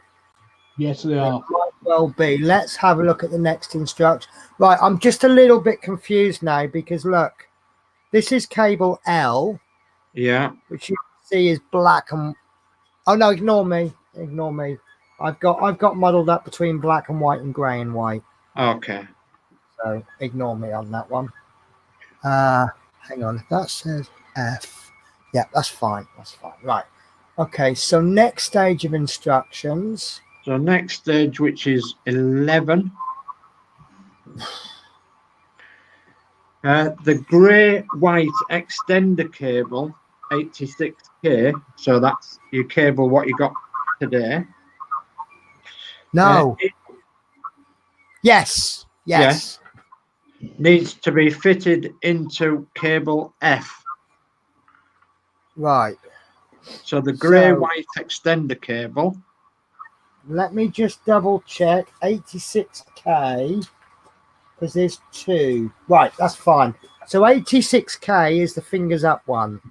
So that should be grey and white extender cable. Right. Do you want to just read the rest of those out so that I don't need to go back to them? Okay, so I'll read the whole thing. So it's the grey-white extender cable, 86K, needs to be fitted into the cable F. Begin by disconnecting the intermediate plug in the grey-white cable F, circled above. Fit the grey-white extender cable F, 86K, between the two connectors in cable F, 75E, circled below. Right, okay, this is making sense now. Right, so let me move this camera out. So this is the cable that they want us to fit in. Yeah. Right, now this is cable F that we've got. And as you see there, it splits into two. And you've got an LED on one end. Then you've got another splitter there. And then that splits into two. For the light boxes. Yeah, this has got stuck. It slid under a seat. There we go. Right. So we've got cable F splits into two. One's an LED dead end. The next one keeps going, splits into two, and on the end of those are LED boards. Light boxes. Yeah. Light boxes, yeah. So what they're asking, they're looking at the picture. What they want us to do is on this first junction, they want us to separate that. It doesn't want to go. That is, it's got little notches in it. Yeah. Right. Then they want us to put this connector in. Yeah. So, like, I've got grey at the bottom. I've got grey at the bottom. That's gone in. Then we've got two connectors. Yes. Now, what they've got is this is going back into the cable that has not got the label on it. Yeah. And I suspect the reason for that is that it, in a later date, we'll connect something to that, and that will say, take the loose connector labeled F. Whereas if that's the loose connector, we won't know if it's the right one. No. Okay. So that is stage 11 done. Is the extension wire in this issue, Stuart Sullivan says? Yes. Yes. 8 to 6, yes. Right. I'm now confused because stage 12. Stage 12 is press Hang on, switch. Hang on. Right. Do-do-do-do. So there we go. Stage 12. Stage 12 is press switch 75D in the driver's cab inset right to check the LED's glow circled in red below. Right. The problem I've got with that is that the button marked indicator is currently on my bed, and the actual light boxes are there in front of me. Right. So when and how did we connect those? No, in the cab, in the driver's cab. No, because that button is part of the top deck. Oh, right. No, you've got a spare button then somewhere within the cables in your bottom I deck. must say, we've turned these on before, haven't we? Yeah. You got to put it all together to get it to actually work, I think. Yeah. Right, let's turn. Yeah, because you must have some loose cables in the top deck. Right, let's go and get the top deck then, and we'll see what we've got. Oh. And this is probably where the cables need to go. These will be the. Oh, I just smashed the side of the thing up. Right, so we've got HJ1, M, and L, which I believe should already be connected, shouldn't we? Because I haven't connected them. I'm probably going to lose the mic in a minute because I've just touched it. Okay, you're all right at the moment. Right, so let's. Oh God, I've got webcams wrapped around all sorts. Yeah. Right. This is not working as well as I hoped. Right, so let's put the top deck on. I'm not comfortable doing this because I've got wires, but we haven't got the top deck fixed. No. So Just got that is on the top. right. Is there much more to do on this? Peter Whitlock says cable L from the top deck goes onto the black and white cable from the circuit board. So I've got a green and red M. That's got to be that one.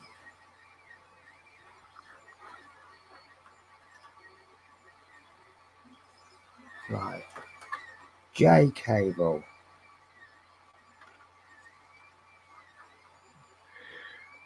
Chris Davis has got a problem with issue 57.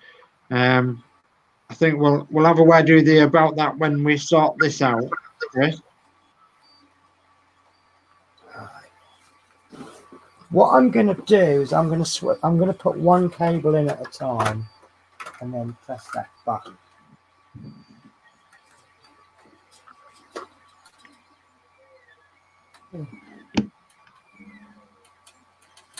Right, okay.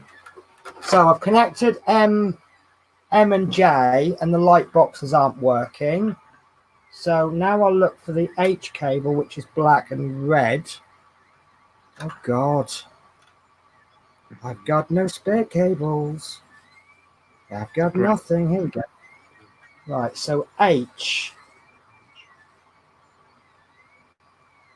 Right, so let's press the indicator button now.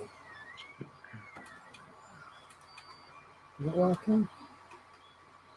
Yeah. See some light. No, that's not the light boxes. Ah.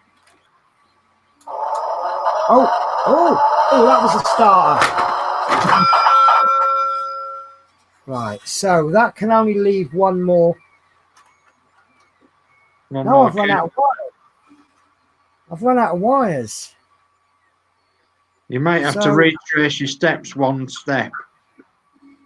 There must be a fourth wire I'm missing. There is. Yeah. I found it. Jolly good. Right. So what they haven't told us, this extension that they haven't told us to plug anything in, that's not going to work. Oh God. What? L. Cable L. Oh, here we go. Black and white. Yeah. Right.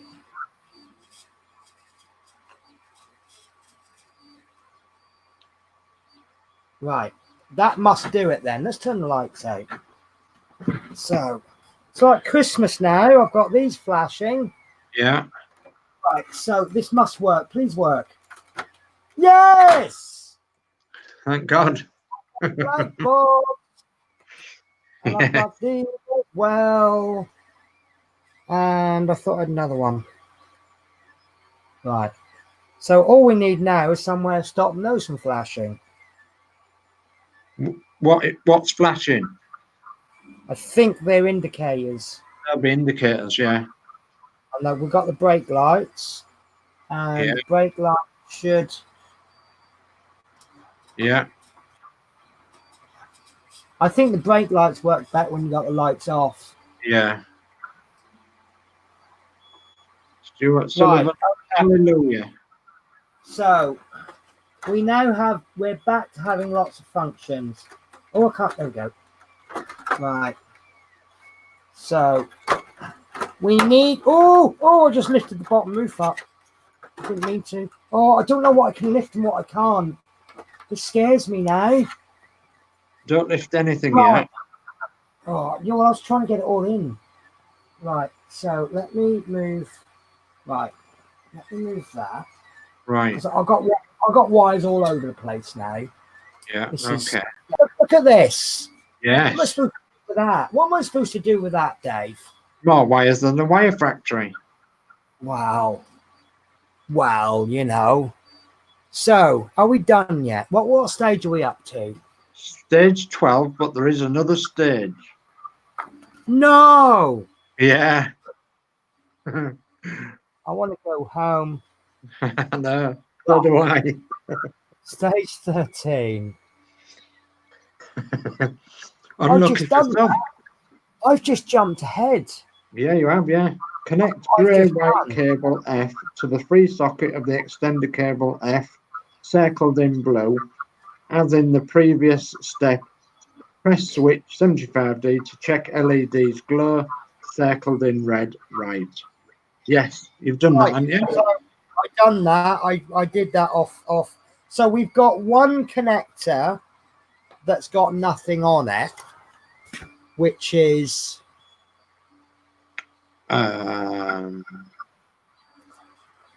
this one. Yeah. This came with this week's issue, and we've got this one somewhere. Can't find it now. This one, as a result of the Spaghetti Junction one. No, it's gone. I can't find it. Here we go. So got this one as a result of Spaghetti Junction, which I'm going to remove Spaghetti Junction, but I'm going to look at a way of rerouting the bell cord. Yeah. I don't know whether to wait though, because there'll be a bell cord on the top deck, won't there? No, because you won't be able to get to it. No, but there must. Oh, I see. Yes. Yeah. But so we'll probably just have a fake cord, will we? Just have a bit of string to make it look like there's a bell cord. Possibly. Right. Okay. So Steve Ashton says, are all the wires going to fit into that small space? Right. I think what's going to happen once we put this panel in, whatever covers that, to trap those wires in, I think what's going to happen is I'm going to pull all of those wires out and I'm going to tidy them up and then put them in, because at the moment the ones on top are the last ones that I've placed in. Yeah. So I think I'll end up pulling those out. Yeah. And then once they're in, then obviously this battery box can go in. But I'm actually thinking of cutting this battery box off and having a mains connector, and this switch, I'll bypass the switch, and I'll probably just put like maybe a switch on the back. I'll drill a little hole in the back of the base, and I'll have a little switch on the base. Yeah. Because this switch, it's not the best design in the world, is it? No. I get the satisfying click when I turn the bus off, but I don't get anything when I turn it on. So I can see that it's on, and that when I turn it off, but I can feel it go off, but the only way I know it's on is to switch the lights on or press on or something. That's the only way I know it's switched on or off.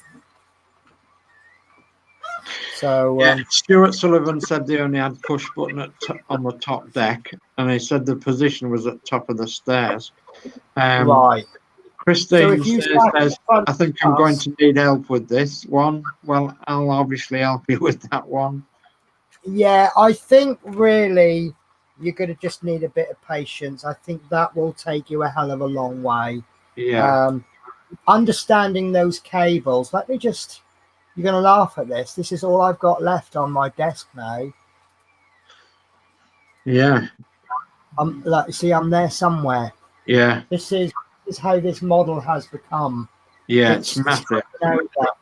I'm under here somewhere. It's coming over the top deck. So yeah. Hello. You can almost say you're a passenger. Pardon? You can almost say you're a passenger, Penny. Yeah. Yeah, it's this is a crazy model. Now we've got a piece left over. F with two bulbs. So where's that gonna go? That connects into the other connector, you know, the one that's the other grey and white spare one. Got it. So I'm sorry, I'm gonna be impatient. Let's have a look.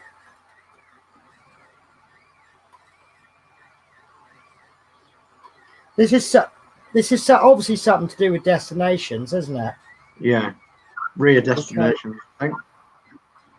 That's actually really hard to find them. There we go.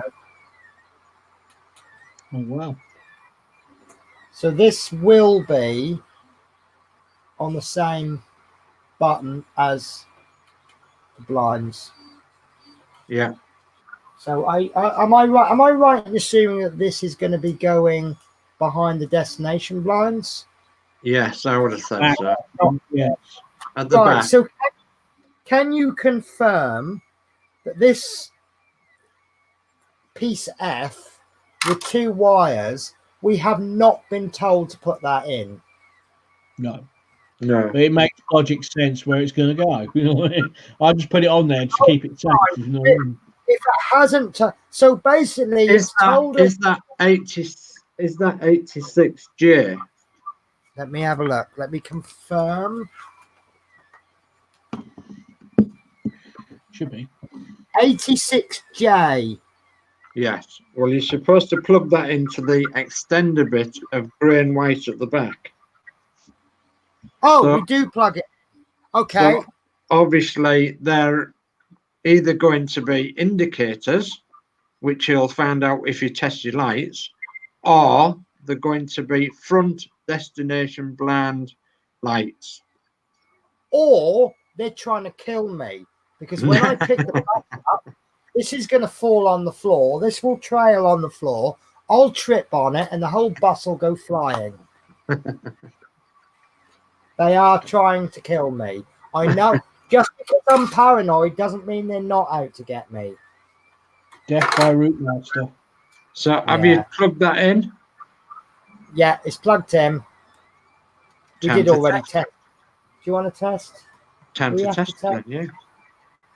Right, so let's go through everything, shall we? So we've got our... Oh, hang on. What's going on there? Okay, right. So we've got our lights on. That's quite boring, but I think that's not actually been finished yet. Do you want to put it on full screen? Can you manage? Okay, right. So let's have a high up view. Yeah. This is as high as I can go. So let's turn some lights out. It does look better with lights. Whoa! Sorry. You know, before the stream, Dave. Yeah. I started a print, didn't I? And I said it was absolutely awful. Yeah, you did. It's actually pretty awesome now. Oh, good. Right.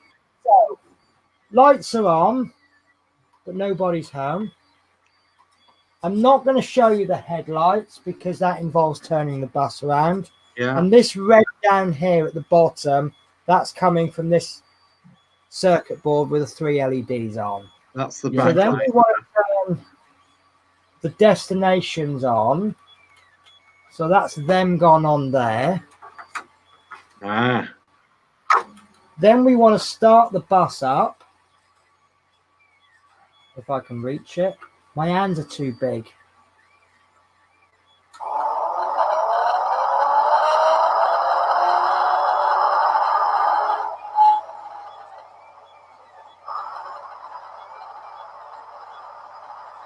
Can you all hear that? Yeah. So is everybody happy with that noise? Yeah. Okay. So I can no longer reach the pull cord. Right. So driving along and little boys getting in the way. Get out of my way. Yeah. Right. Brake lights are really hard to... Oh, there we go. You can see them a little bit. Yeah. So that's my brake lights. So top of the cab. Top of the car. Oh, God, where's that? It's in the corner, isn't it? Which corner? I'm trying to feel. What's this? What's this? Now, I'm going to have to lift it up. Right, hang on. Where's the screwdriver?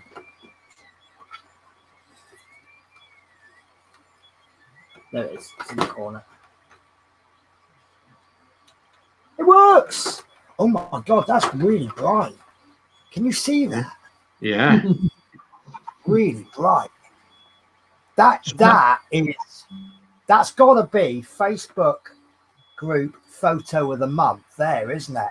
So that's cab light then. Yeah. So I can't, hang on, it's hard to get to. You've got to know where it is. So the other switch then. Right, so that's 3 switches inside the cat. 3 switches up. Oh yeah, hang on. Yeah, we've got the starter. And we've got the destinations. We've got the main lights. We've got the top deck light, Penny. The what? What about the top deck lights? We ain't got them yet. You have? Where? Oh, they're on. They've come on with the bottom deck. Yeah. Oh, have they? Okay, sorry, I didn't. Yeah, look, they come on with the bottom deck. Oh, okay. Can see all that. Brilliant. Right. Something I want you to check now, Penny. Yeah. The destination lights. Yeah. You've got 2 boards, haven't you? 2 boards? Yes. Yeah. You've also got 2 flat lights, haven't you?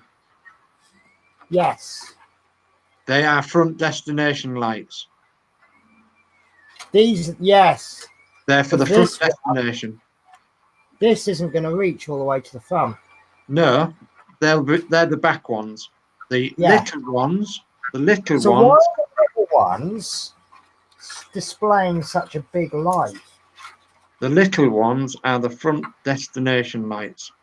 Yeah, because they'll fit really nice. Right. Okay. So these are going to reach around the back. I wish I hadn't said that. Yeah. So, yeah, you're never going to get that pull cord. That's going to be nightmare. That pull cord should come out from underneath the cab, the aft cab. So if you look underneath the aft cab, there is a slot. Talk about the customer bell. The customer bell. Yeah, the bell cord. Yeah, that Which isn't will. working. You won't be able to get to it once it's built, will you? Unless there's a window missing. Pardon? Unless there's a window missing. You know what I mean? Yeah. The pull cord goes along the inside upper lower deck roof, and it comes out at the front. But have you tried putting your hand in and pulling it with the roof on and the top deck? Yeah, you can do that so long as the string's poking out from where the bonnet is. Is it? Yeah, it should do.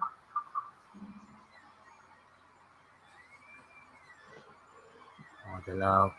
If you follow the string along. My string snapped because I pulled it too hard. So it's got to be redone. You'll have to restring it then. No, I don't know. Oh, I don't know.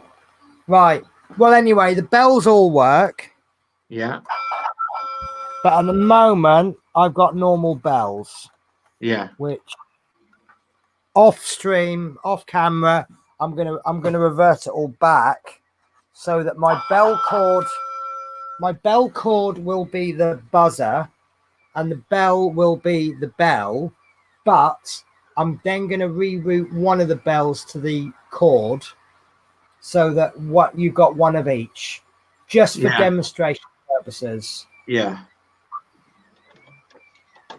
Right. So.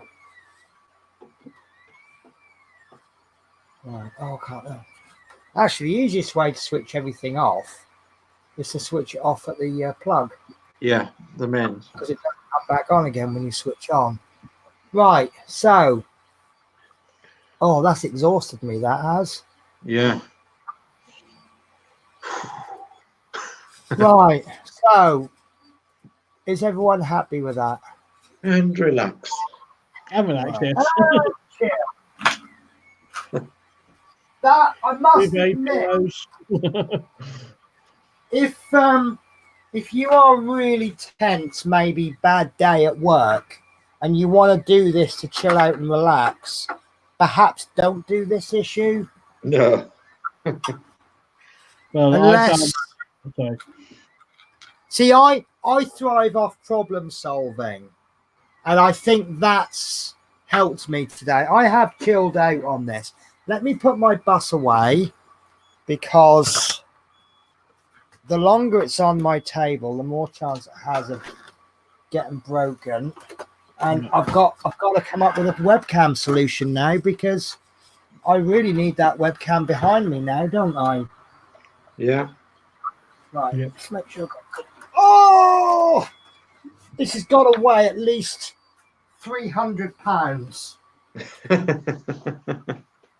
Yeah.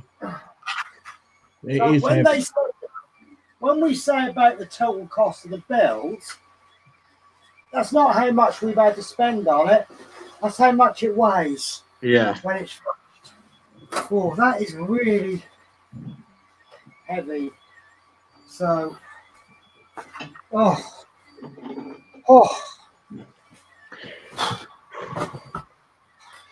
Right. So, I've got so much to do in this issue, haven't I? Yeah. Right. So I've just had a message from Adrian. Adrian, I'm going to kind of ignore you for a moment, or perhaps not. Yeah. Okay. Right. Hey, oh, that's Dave Say. Right. Bear with me a sec. I just want to make sure, Adrian.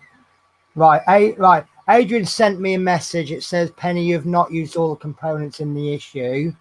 And then he said, yes, we have been told to connect. Right. So I have got a wonderful video to show everybody. I have actually been ordered to show this, haven't I, Dave? Yeah. Is that the right screen? That is the correct screen. So this is a post on the Facebook group by Roland Cole. I'll read the text before I show the video.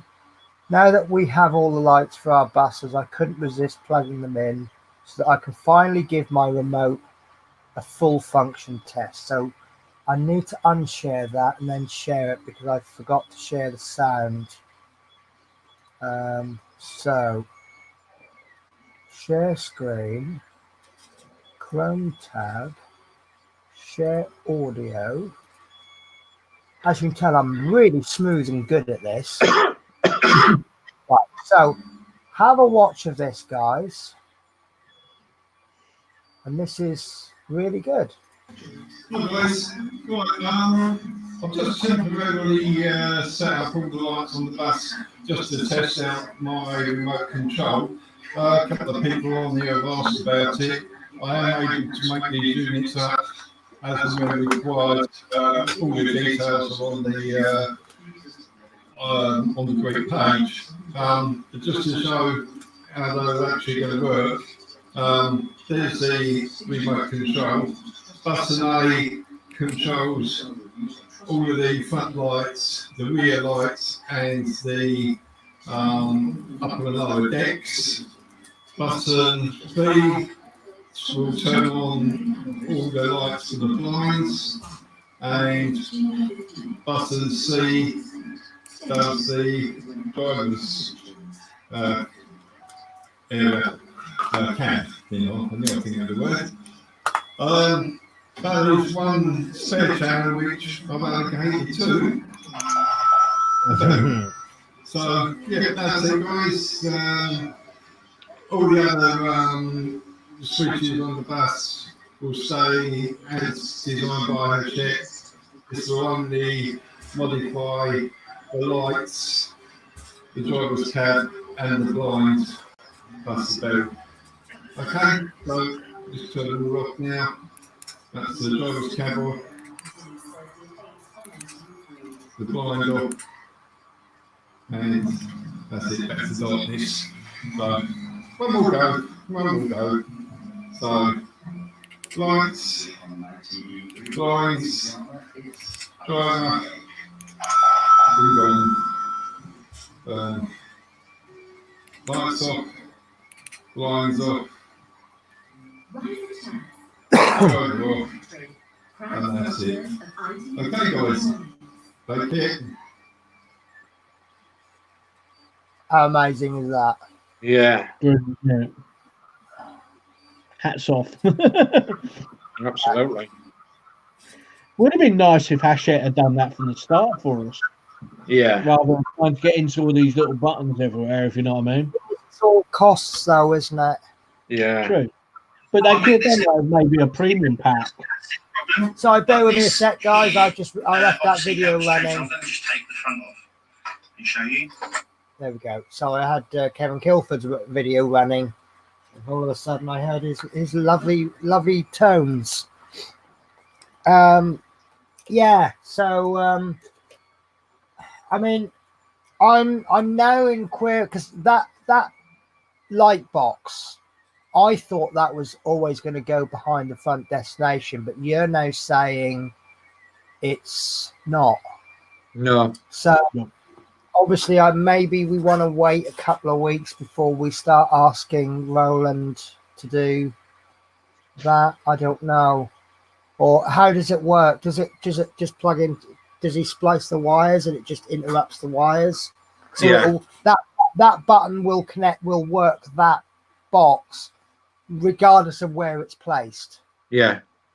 Right. Okay. So Roland can be found on our Facebook group.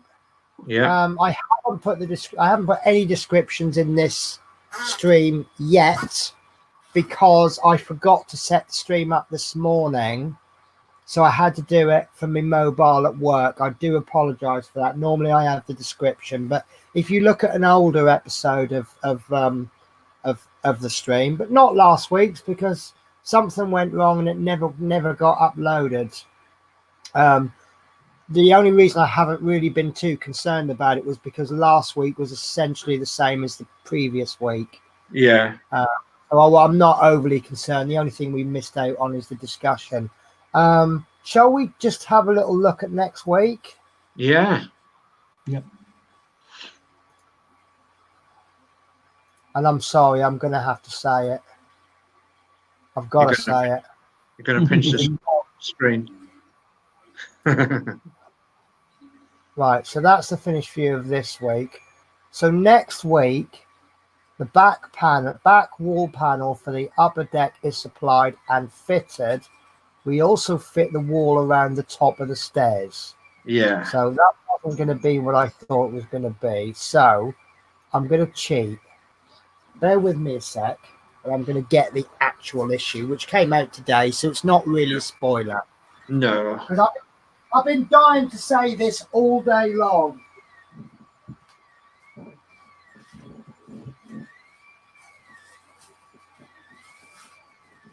I hope you laugh because I've been building up to this.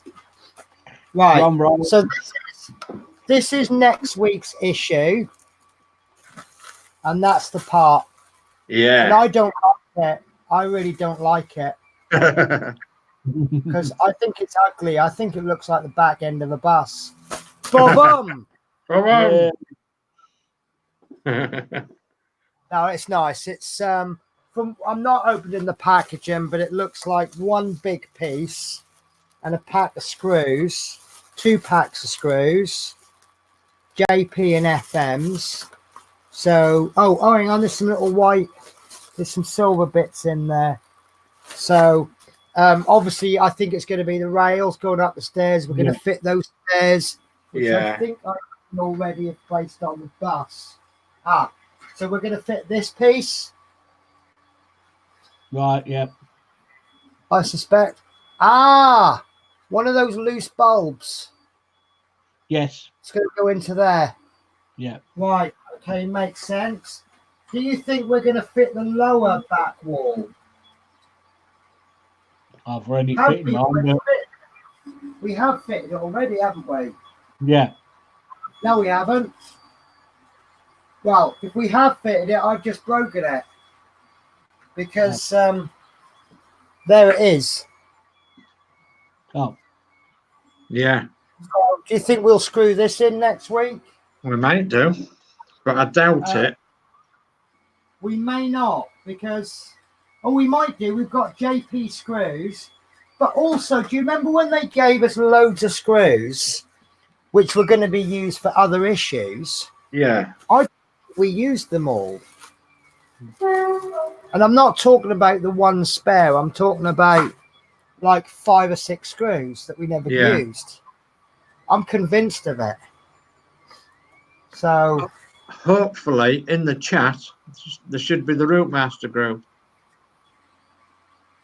Hopefully. Yeah. Is it in there? No. No. But right. Oh no. Right. You've put it in private chat. No. Fleetwood. Get down. Get down. Right. Can't understand why it hasn't gone in there. I haven't. It's in between Love Minis and Stuart Sullivan's post. Okay. I wonder why it isn't in there. Did you post it? I've just posted it, yeah, in the chat. Why is it? Oh, I tell you what's I know what's happened. Right. It's probably because you've posted a link. It's probably gone up for moderation review. Oh, maybe, yeah. I'm not actually watching it on YouTube, so it's not on my mobile. Yeah, I know we've got about 400 mods on my channel, so if anyone catches it before me,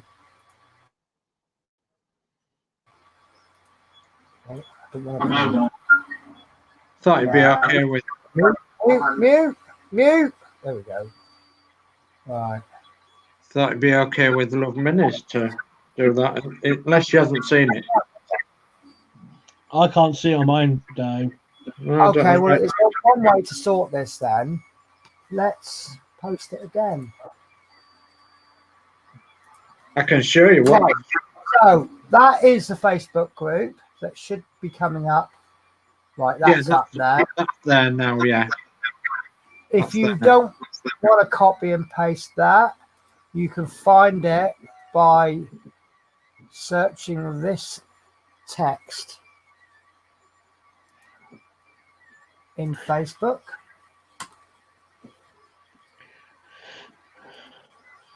So there is the text you want to use if you want to find it. Oh, no, not that text. This, no. Oh, hang on. This text. There we go. So search that text on Facebook. You'll find the group. So yeah. Roland is doing the remote control. We've got David doing the bass. Hopefully by the next week, we'll have this in 1 to 10 scale. 1 to 10 scale. 1 to 12. Have you lost your sound? 1 to 10 is the tractor, isn't it? Yeah. Yeah. So, yeah, let's do that in all scales. Let's tell you what, let's do a 1 to 72 scale. So if you're doing an Airfix Spitfire, you know, or I don't know, a jet plane from the 60s, he could have a copy of the Beano as well. I'm sure fighter pilots enjoy comics too. Yeah. So, have I missed anything? We spent so much time building that. Chris David has got a problem with his roof. Right. What is the problem with the roof? Oh, hang on. Here's Fleetwood J's bus, look. Wow. Wow. Go full screen on Fleetwood J. Sorry. Hang on. I can't figure out. I love that tree. Looks brilliant. So look, I've got 2 orders for the Beano already. No, that's mine. I love yours, Fleetwood. I'm just so jealous. I like his poster on his wall. Steal my idea though, Fleetwood. No. About the underwear. Yeah, it's on there. I'll go and get it in a minute. I'll put that. I want to see your dirty laundry.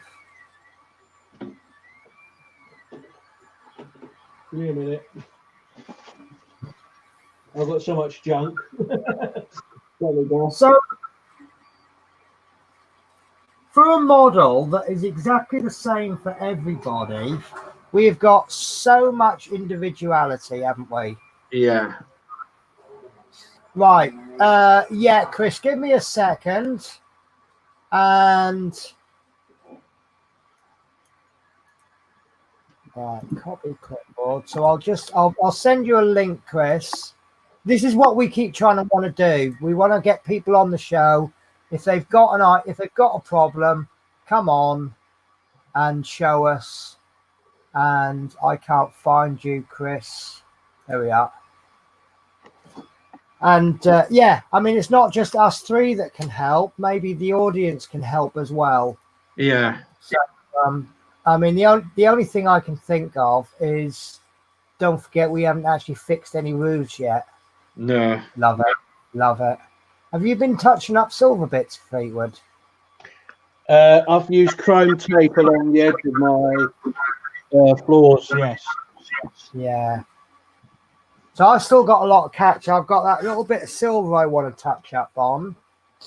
Remember the little cupboard downstairs? Yeah. Yeah.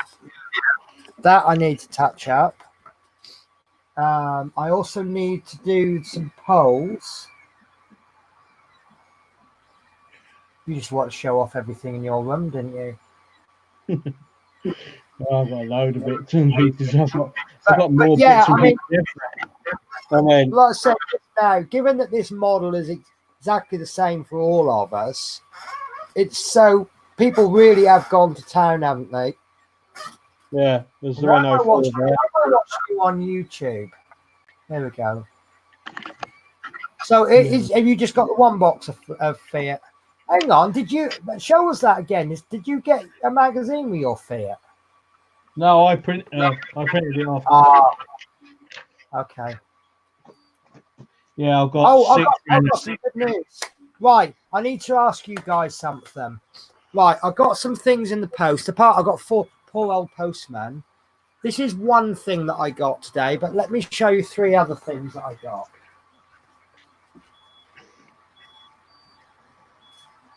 This is 2. So this is my latest Millennium. Oh, I'm gone. I'm not Falcon, which is, I'll sort Millennium Falcon out. This is my latest Harley Davidson. So that means I can go ahead with the Harley Davidson now.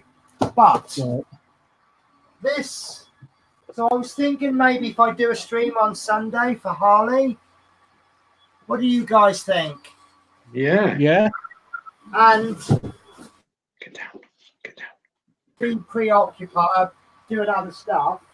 But this came and I thought about making it on. Sorry, you probably can't hear me. Sorry. Like this came today and I thought about making it on Saturday on stream. And I'm gonna steal the full. Oh, we've got Chris. Okay. Hello, Chris. Give me a second, and I'm just gonna steal the full screen. Yeah, no worries. So, as you may recall, have you seen my hubby's message about destination advisor? His name is Graham. He's also yes, yes, right. Give me a sec. Right. So this came today, and I'd like to build it on Saturday. This is my 67.5 pound 3D printer that I got off eBay. All right. Yeah. I don't know if it's any good, but I'm prepared to take a risk for £67. As you can see, it's still sealed. Judging by the size of that box, it's either poorly packed or extremely in kit form. The Ender 3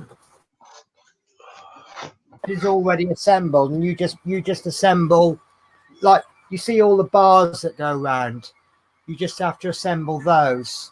Yeah. So this one is either, but the box for the Ender is like 2-3 times the size of that. So that's either really badly packed and they've shoved everything in together, or everything is in kit. And I suspect for 67.5 quid, it's nothing's assembled. But you can't expect a lot, can you? No. So I'm thinking about doing a stream on Saturday of building it. I don't know how long it will take me to build. I haven't got a clue what I'm doing. But do you want to see the eBay listing for it? Go on then. Go on then. So what do you guys think of that then, doing that? Yeah, that's good. Yeah. Yeah. Yeah. Right. So this is the eBay listing. Stop screen share. They've called it a Prusia, but it's not. It's not even anywhere near a Prusia. But look at the price. That's got to be worth a gamble, isn't it? Yeah. Mm. So I'm prepared to take a chance on that.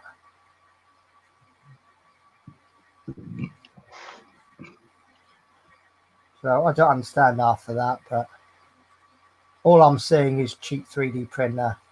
It has got a wooden platform on the bottom, so but then again, if it's not reliable, you can replace it cheaply, can't you?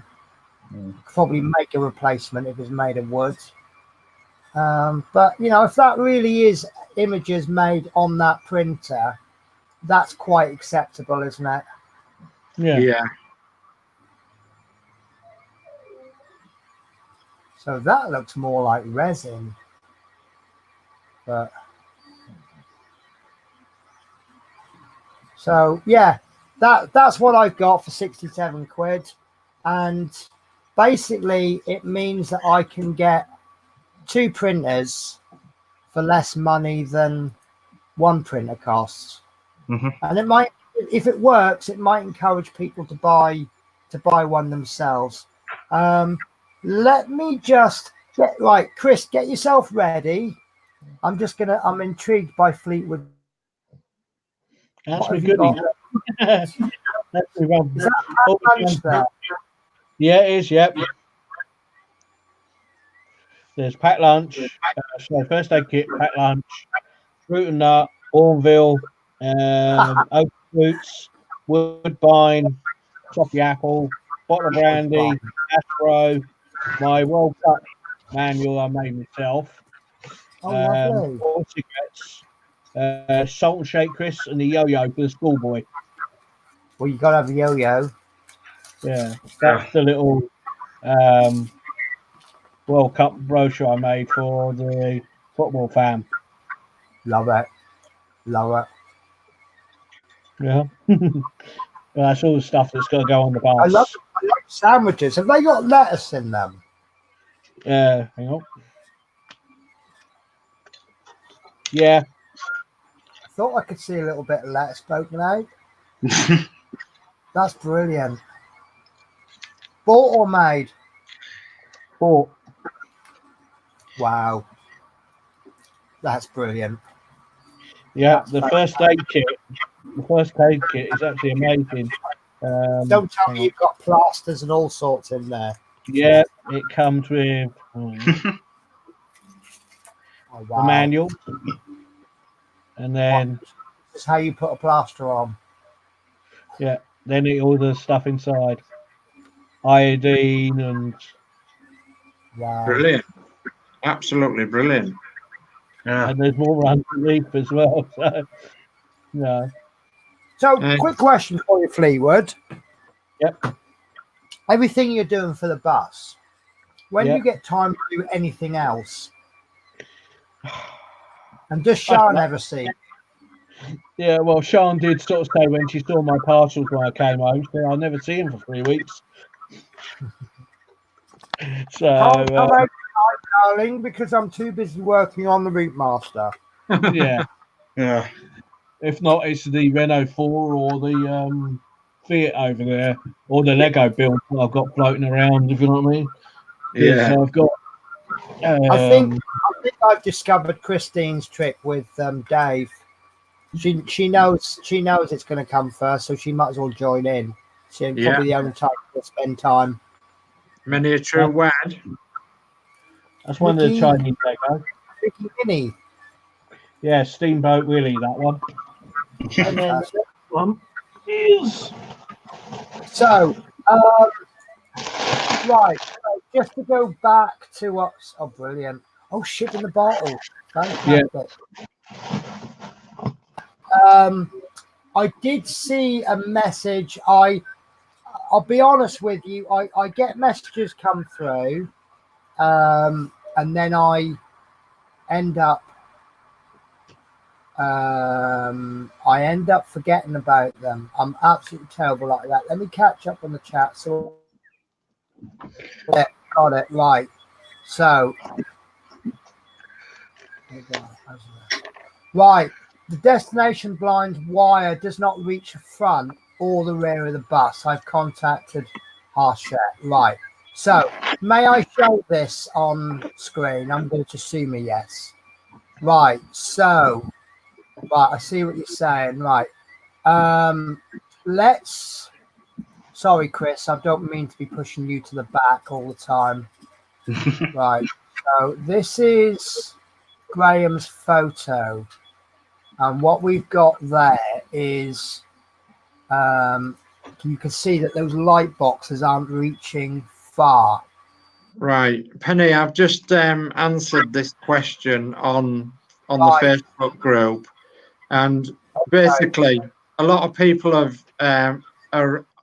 talking about these light boxes, and the light boxes are for the rear destinations. There's two rear destinations on a Routemaster. There's one right at the very back, and then there's one over the entrance, the rear entrance. And them light boxes are for, of course, yes, them rear destinations. And what we've got today, in this last week's issue, 86, we've got 2 LEDs, flat LEDs. Yes, which reach to the front. And they will go to the very front of the destinations, and they will light probably each side of the destination at the front. Well, the 2 small flat LED lights, but they're on the same wiring. So yes, let's hope that's cleared that point for everybody. Okay, and there was another question I saw about the printers. What size is the print bed? I will double check. I'm pretty sure it's it's ever so slightly smaller. It's 200 by 200. Let me check. Yeah, it's 200 by 200 by 180, which is a little bit smaller than the Ender 3. I think the Ender 3 is 220 by 220 by 300. So it's just slightly wider and deep, and it's about half as high. So yeah, right. So let's go over to Chris. Right, so Chris, what's the problem with your roof? Yeah, there seems to be loose. Like I've had screwed the screws in as tight as I can. Right. There's a little wobble in it, but look. Okay, I've got to be honest with you. I wouldn't worry about it because Yeah. what I'm thinking, when you screw the sides of those roof into the walls, Yeah. quite a lot of screw holes, isn't there? And then another thing I got a problem with is a string. Struggle with my string. Right, you've got 1, 2, 3, 4, 5, 6 connection points on the side of the roof. Yeah. So you'll have that connected by a total of 12 connection points. Mm-hmm. You know how where the walls were quite loose. Yeah. But once we added more, like the floor and the walls were quite loose, and we're not worrying about it because we know.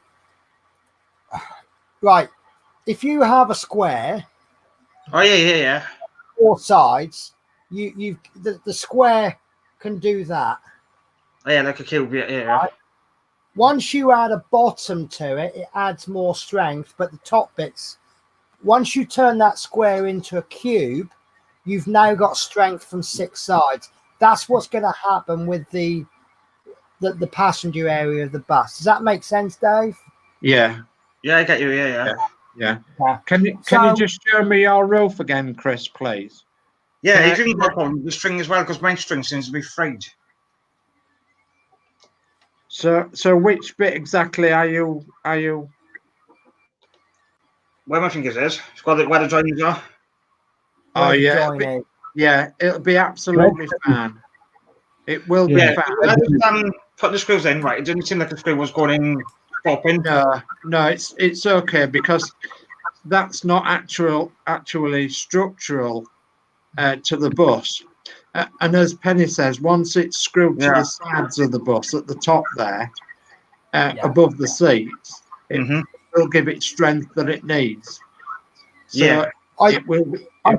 It will all work together. The walls will strengthen the roof, and the roof will strengthen the walls. Yes. The string, Chris, you'll probably need some better quality string. Because mine's all frayed and I can't put it. Yeah. You'll need some cotton, some proper, better cotton. Yeah. I think also, and I'm not saying you've done wrong here, we're building this model which is looking fantastic. We want to play with it. And the more we play with it until it's finished, we're actually going to do slight damage to it. You know, if we move the wall, we're actually just moving the screw a little bit. Do you know what, Christine? I was actually thinking of something similar. Christine says, could Chris dip the string into a bit of wax to seal the end so he can thread it through? Yeah. That's an option, but I personally, I'd go with a cotton. And I've noticed is screwing it round instead of pulling it out like that. Going back to my nana, my nana used to do an awful lot of sewing. Oh yeah. She used to get the end of the cotton and then lick her fingers and then wet the end of the cotton and then pull it outwards like that. That's what she used to do, rather than screwing it round. Because when you're screwing it round, you're making the end of the string undo. So if you just wet your fingers and then pull the end of the string out like that, hold it tight in one hand, and then pull it out with in between your fingers with the other one. Yeah, that's it. Yeah. That's it. Rather than screwing. Yeah. I think if you've gone too far, you might need something like upholstery cotton, which is a lot thicker cotton. Yeah. That might be the better sort of stuff to replace it with. Upholstery cotton, they call it. I can't remember exactly what it is. It's used to stitching furniture and chairs and that kind of thing. It's a lot heavier duty cotton. You know what I mean? So yeah. I don't think I'm going to get anything. Well, you've got to get a very fine point on that. Yeah. If need be, we'll replace it, Chris. You know, I mean, if we got a roller, I mean, it's a couple of quid for roll of cotton. Yeah. But don't get one of those. What you need to do is go to a haberdashery shop, or someone that sells. You can pick up a cheap sewing kit from any convenience store, just about, can't you? They usually have those racks with little £1 and £2 light. Too thin, Penny, because if you pull on that, it's just going to snap. That's what I'm saying. It's a lot thicker. I'll put when I come off stream, I'll have a look online and I'll put a post on to you, Penny, so you can tell Chris what it is. If you know what I mean? Yeah. Oh, we've just lost Chris. Oh. Right. I just want to pick up. Oh, Chris is back. I moved the thing on the laptop. Sorry. I just want to pick up on this comment that was made by Michael John Wicks. That was made about 10 minutes ago, so we could have already answered it. But I noticed the large light panel fits in the front, but stops the blind from working when the front panel is complete. Now, as Dave very clearly pointed out, it's not meant to go in the front. So what you're obviously doing is putting in too much bulk, so it's going to stop the blind from working. The two little loop bulbs, the square bulbs, are going to go in, we think, either side, to send pretty much the same principle as the lights on a registration plate on a car. You get a little light. Now fixed my cab horn. A cable had come out of the circuit board. I suspected it was something along those lines. Because I can't imagine you've got a choice of a light or a horn, you know.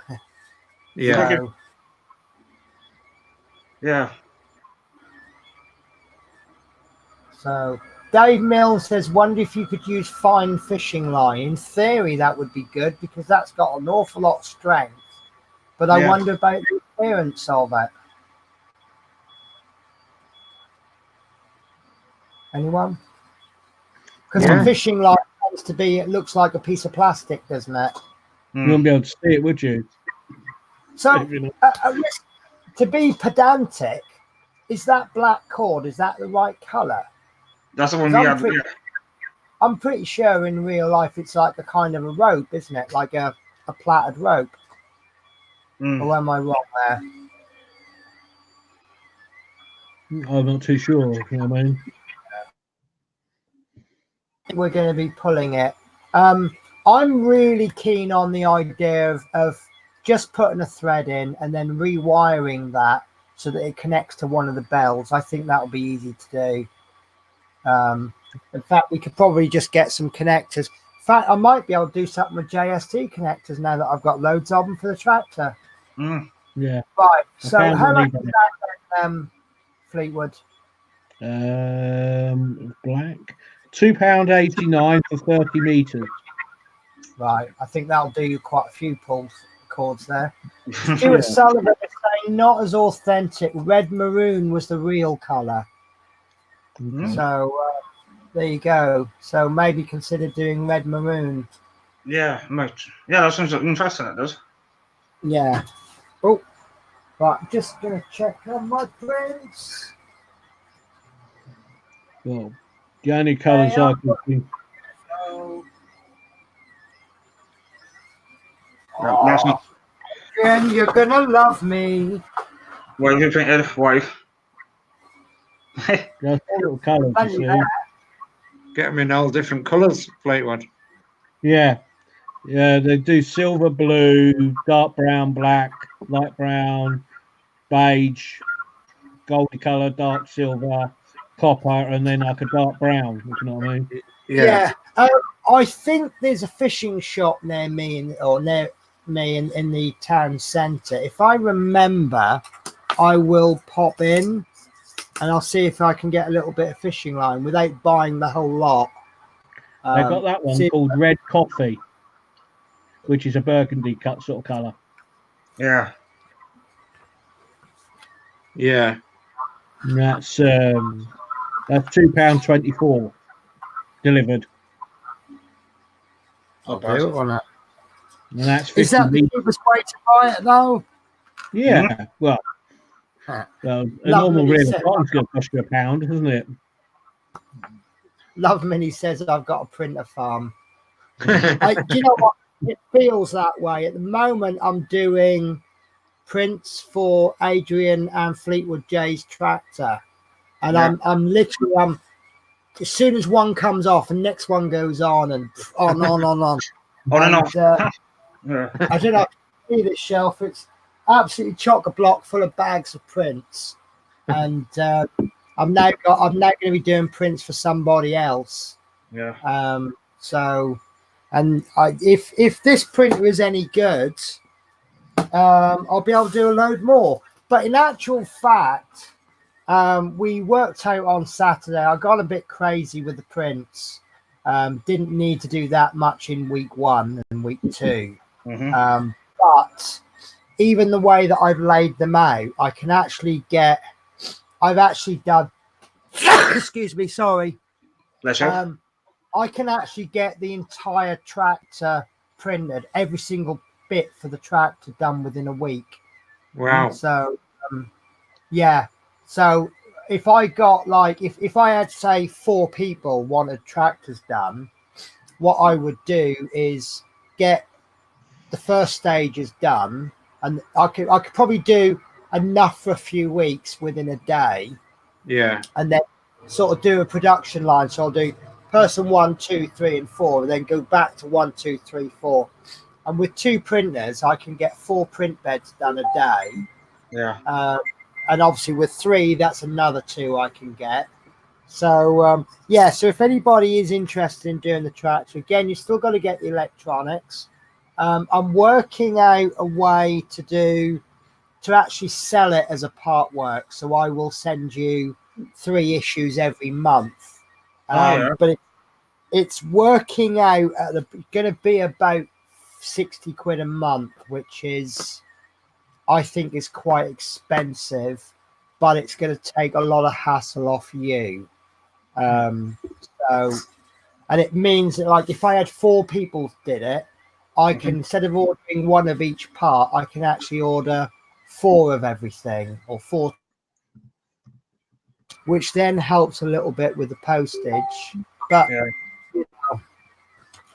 so right. So is there anything else? Because we are now on about 3 hours, and unfortunately, Yeah, I've just seen the message. Oh, can I share that message, do you think? Yeah. Yeah. Right. If I can't share it, he'll kill me if I do share it. I'm going to take a risk. So, on the admin, we have a little chat group for the admin for the Routemaster group, and we've just had a message from Horlicks, and he says, "Don't get too excited, but maybe back in 2 weeks, maybe." Nice. Capital letters. So that's not a definite, and I stick to my original statements, which is He will come back when he's ready. I'm not going to push him. Yeah. Grief is a funny thing. Yeah, we know that. You may get over it in a couple of days. Somebody else might take 6 months. You know, it's an individual thing. So I'm not going to push. You know, I'm tending to leave him alone. He knows where I am. I'll drop the occasional message, say, how are you? You know, I don't want to be too pushy with him. But yeah, so possibly in 2 weeks. And I can't wait because I really miss, as we all miss Horlicks, don't we? Yeah. Yeah. You'll have your partner in crime back in, Pen. Pardon? You'll have your partner in crime back in. Yeah, my partner in crime, yeah. Yeah. So Stuart Sullivan actually says can take a lifetime too. Yeah, I mean I lost my mother in 97, so that's 25, 26, 27 years ago. And 26, because I'm 28 now. yeah. There's still times when I just want to pick up the phone and go, help. Yeah. And then I get a little bit sad and I think, yeah, and then I just get on with it. And there's not a day I don't. I mean, partly because I've turned into her. Yeah, I like when I used to live at home and doing back in the sugar, and she'd go absolutely mental.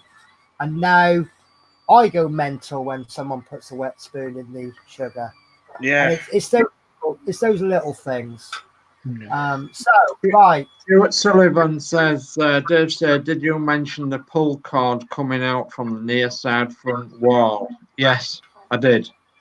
Yeah, I can't recall, but right. If you've got your bus in front of you, Stuart Sullivan, and you look where the bonnet is, and you go to the back bulkhead, and you look up to where the little route number blind is, at side of that, at the left-hand side of that, there'll be a little groove at the top.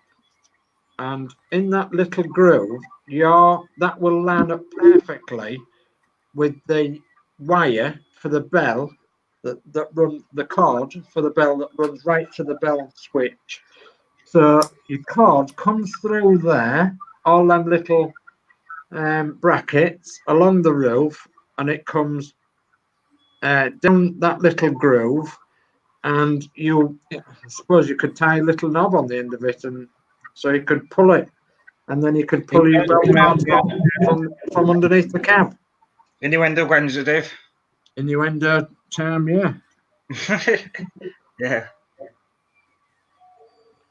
Right, Michael John Wick says, totally agree, Dave. Say, I managed to use a spare large light just to see how it looks lit up. Going to wait to see how it is lit, as you say, could be with the 2 LED lights. Yeah, we do an awful lot of speculation, don't we? So can't be anything else, really. Well, no.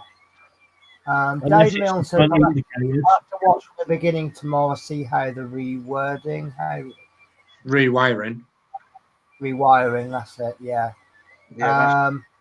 Basically, I personally think that this is only my own opinion. We've put this funny, it's like a Chinese puzzle looking thing, the way that it's all wires, but it now means you've got the option. Don't put it in and you've got the buzzer and the bell. You can put it in one way so everything the way so that everything's like the buzzer. Personally, I'd like both of them. So, you know, you might. Prefer. Yeah, this has more. If I had the buzzer and never used it, at least it's there. Yeah. Facebook has gone absolutely mental. Yeah, that's good. Well, Pen, did you see my text every day on Facebook saying about my good news last week? Yes, yeah. I'm chuffed to bits for that. Yeah, let me just read this one out because I think this is absolutely spot on. There you go. Straight from the horse's mouth, Dave. Stuart Sullivan says, "You're an amazing guy, Dave." I can second that. Not at all. Just observant. Yeah. Oh, Dave, you are awesome. All of us. I'm not saying that anybody else isn't observant. I just know buses. That's all. Yeah. One thing I've also realised, I never thought to say anything. I never thought of it until today. There was a moment on today's build where I just didn't get what they meant by the instructions. Yeah. The way it worded it didn't work for me. It wasn't necessarily that it was worded badly. It just didn't work for me. So if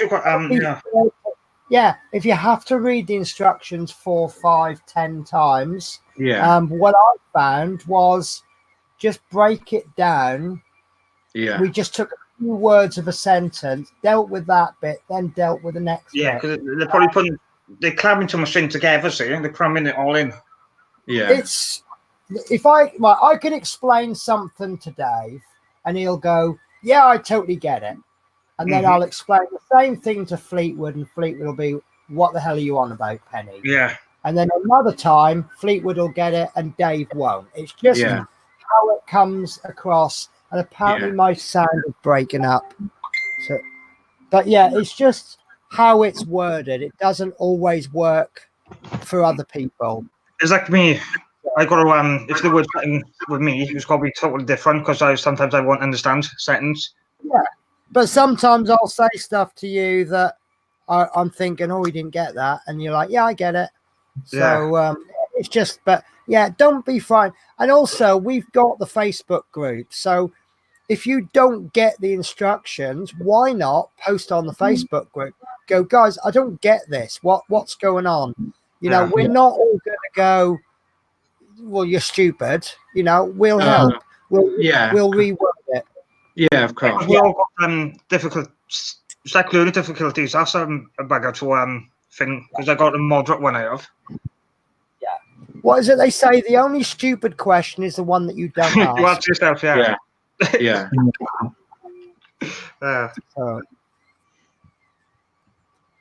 So Dave Bassett's just got in. Hi, folks. Only just got indoors from taking Pepsi to a doggy training and a bit of late shopping. So unfortunately, we are going to be going soon because I've got to be up in less than 5 hours. Can I just say I love my job again? So we've got some agency in. Oh, nice. And one of the agency workers is actually a guy I worked with when I was agency. But they've put them on normal rowers. There's nothing special about what they're doing, except that all the what I call an important route, as in cancelled tenders, they're being done by regular drivers. And it's great. It's took so much pressure off me. Okay, I'm now losing 3 or 4 hours a day. But I'm starting to get a bit of free time. I come home I was home by 4:30 yesterday. How cool was that? Brilliant. Normally I'm home at 8 o'clock, you know, and it's great because then I'm a little bit fresher going into work the next day, so I can do a little bit better the next day, and I'm not so drained. And my boss, they called me on the radio and I went, "Morning, how are you?" And my boss said, "Oh, you're very happy this morning."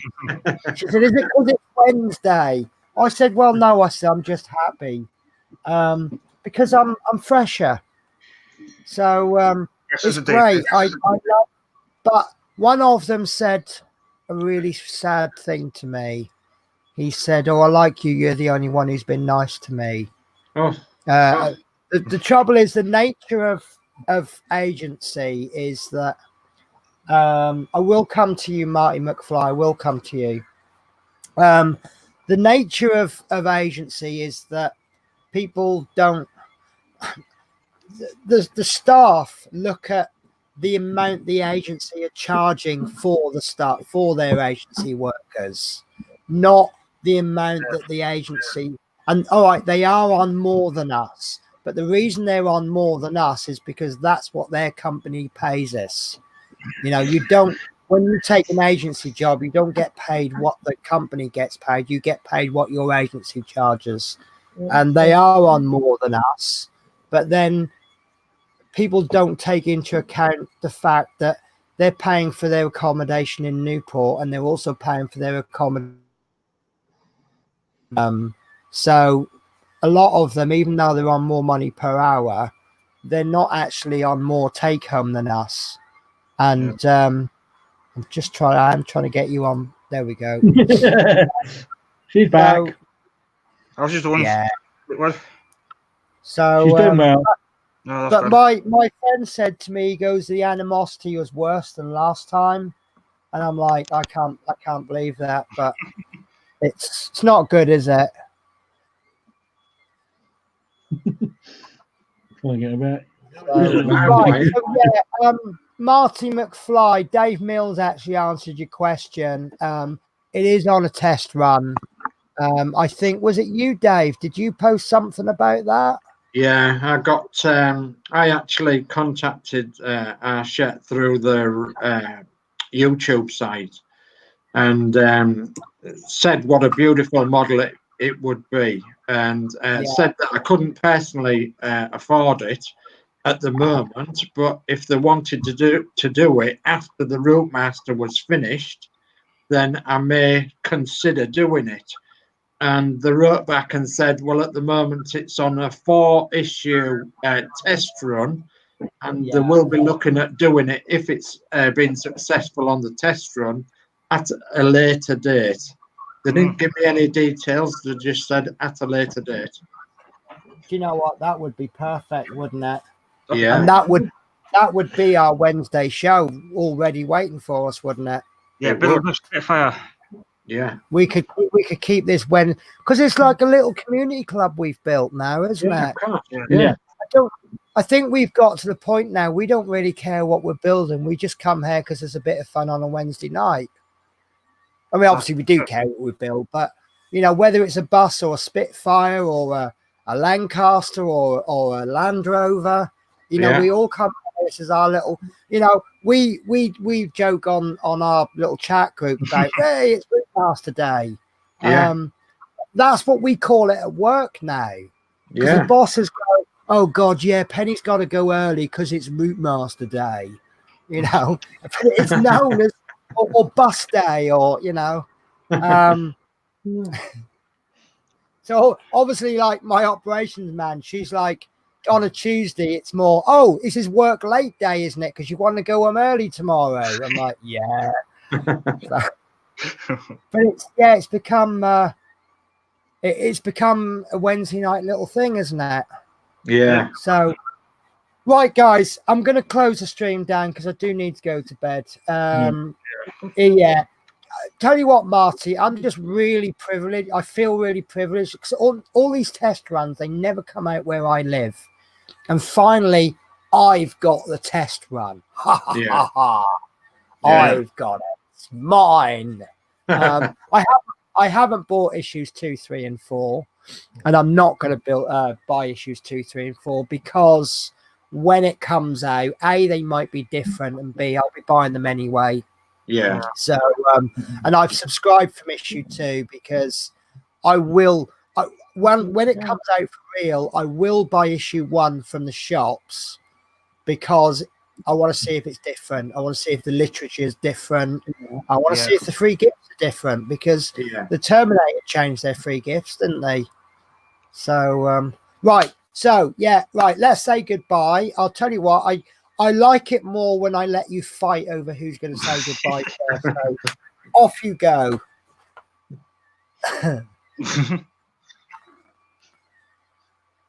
Yeah, and I'll say, yeah, guys, thanks for watching tonight, and I'll see you all next week. And like I say, subscribe to Penny.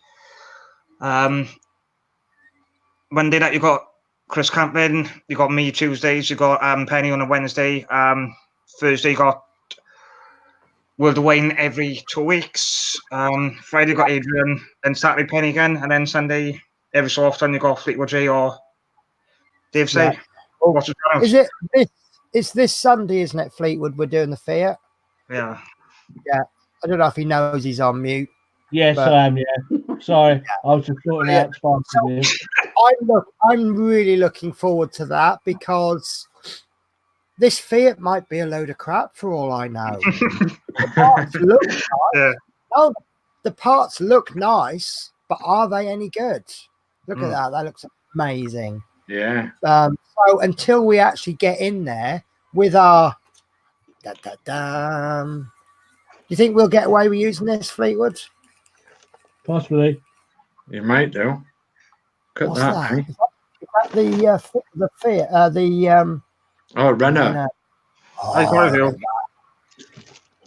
So I say this every week, but it's going to be a great week because our tractor, I mean, we are building it up over the last couple of weeks, but that's going to look really insignificant by the end of Saturday night because we've got so much to add to it. You know, what's holding us back is the costs. So there's going to be the servos are going to come in. We're going to have bits go over the top. We're going to have the axles. We'll test the axles. So that will put the pressure on the diff. I can't wait till Saturday. And then as soon as we put it, as soon as we've finished it on Saturday, we'll put it away and we won't touch it for another month. Yeah. So, but then the sad thing is, next week I'm on lates, so there'll be no Routemaster. Yeah. So next week. So go on, Chris. Would you want me to come in to help Dave saying Fleetwood Trail like I done before? Or? It would be really, really nice if someone could do a show for me, either on my channel or on their own channel. I can do it for you if you want. On my channel, it'll be different if you want, guys. Yeah, no, that's fine. Yeah, Fleetwood. I think everyone's pointing at Fleetwood. Look. Yeah. Okay, I'll do next week's show. Yeah, you have no choice, Fleetwood. You are doing the show next week. That's not the Fleetwood. What I'll try to do, it looks like I haven't opened it, but it looks like it'll be a simple issue. I don't know what issue 88 will look like, but next time I stream, we'll be on 88. Yeah. So what I'll try and do is I'll try and get 87 and 88 done in 2 weeks' time, because obviously I'll be 2 weeks behind the shops. Yeah. Can you believe this? I'm actually hoping a figure comes out soon, because that will give me a natural catch up, won't it? When you're 1 week behind and then you get a figure, suddenly you're caught up, because then in another 4 weeks I'll be another week behind. So you know, that first time I was on late, we were lucky because a figure came out, and all I missed was one figure, and I went, like, there's a figure, right, let's get on with the next build. So yeah, we'll see how it goes, but yeah. So next week, Fleetwood, you're going to be doing the ugly back of the bus.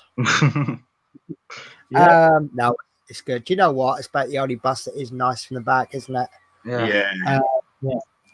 And then, so I will do that issue again. I won't go through it in great detail. I'll just go right, just like Fleetwood did, and then we'll crack on with 89, which is going to be, we start work on the ceiling of the upper deck, fitting lamps and sockets that will hold the upright grab poles in place. So it'll be fitting the roof maybe for the lower deck. Yeah. Bit So like what we've done with the lower deck, yeah. Happy, because then his roof will become more rigid. Rigid, yeah. Rigid. Oh, yeah, rigid. So yeah, because we've had a few people saying about their poles, so we'll be able to fit. These have been in God knows how.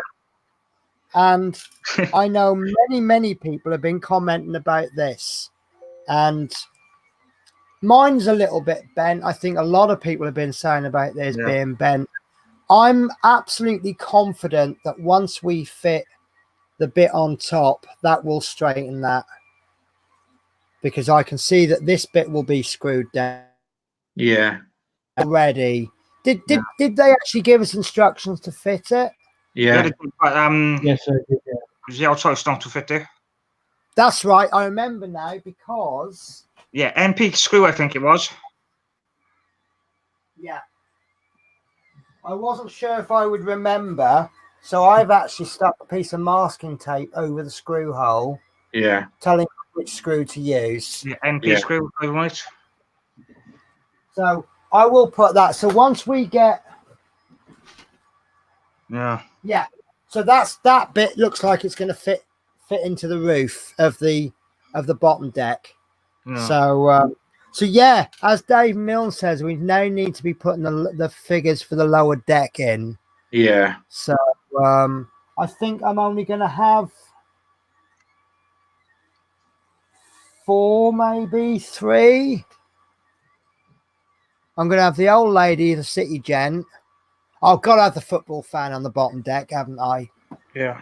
Yeah. Because he's really going to annoy the old lady. Yeah. And the little boy's going to be... Anyway, right, let's talk about that another time. So, right, so thank you for watching, everybody. Yeah, right. So, yeah, has everyone said goodbye? No. Right. Right. So, Your goodbye turn. from me.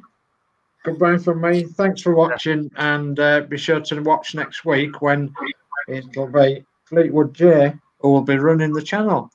Yeah. In the hot seat. Right. Take care, guys, and I will see you Saturday afternoon, Saturday evening, Sunday afternoon, Sunday evening. And then I won't see you for a week, 2 weeks, 2 weeks. Oh, right. Take care, guys. Bye-bye. See you now. I think I pressed the right button then. And broadcaster.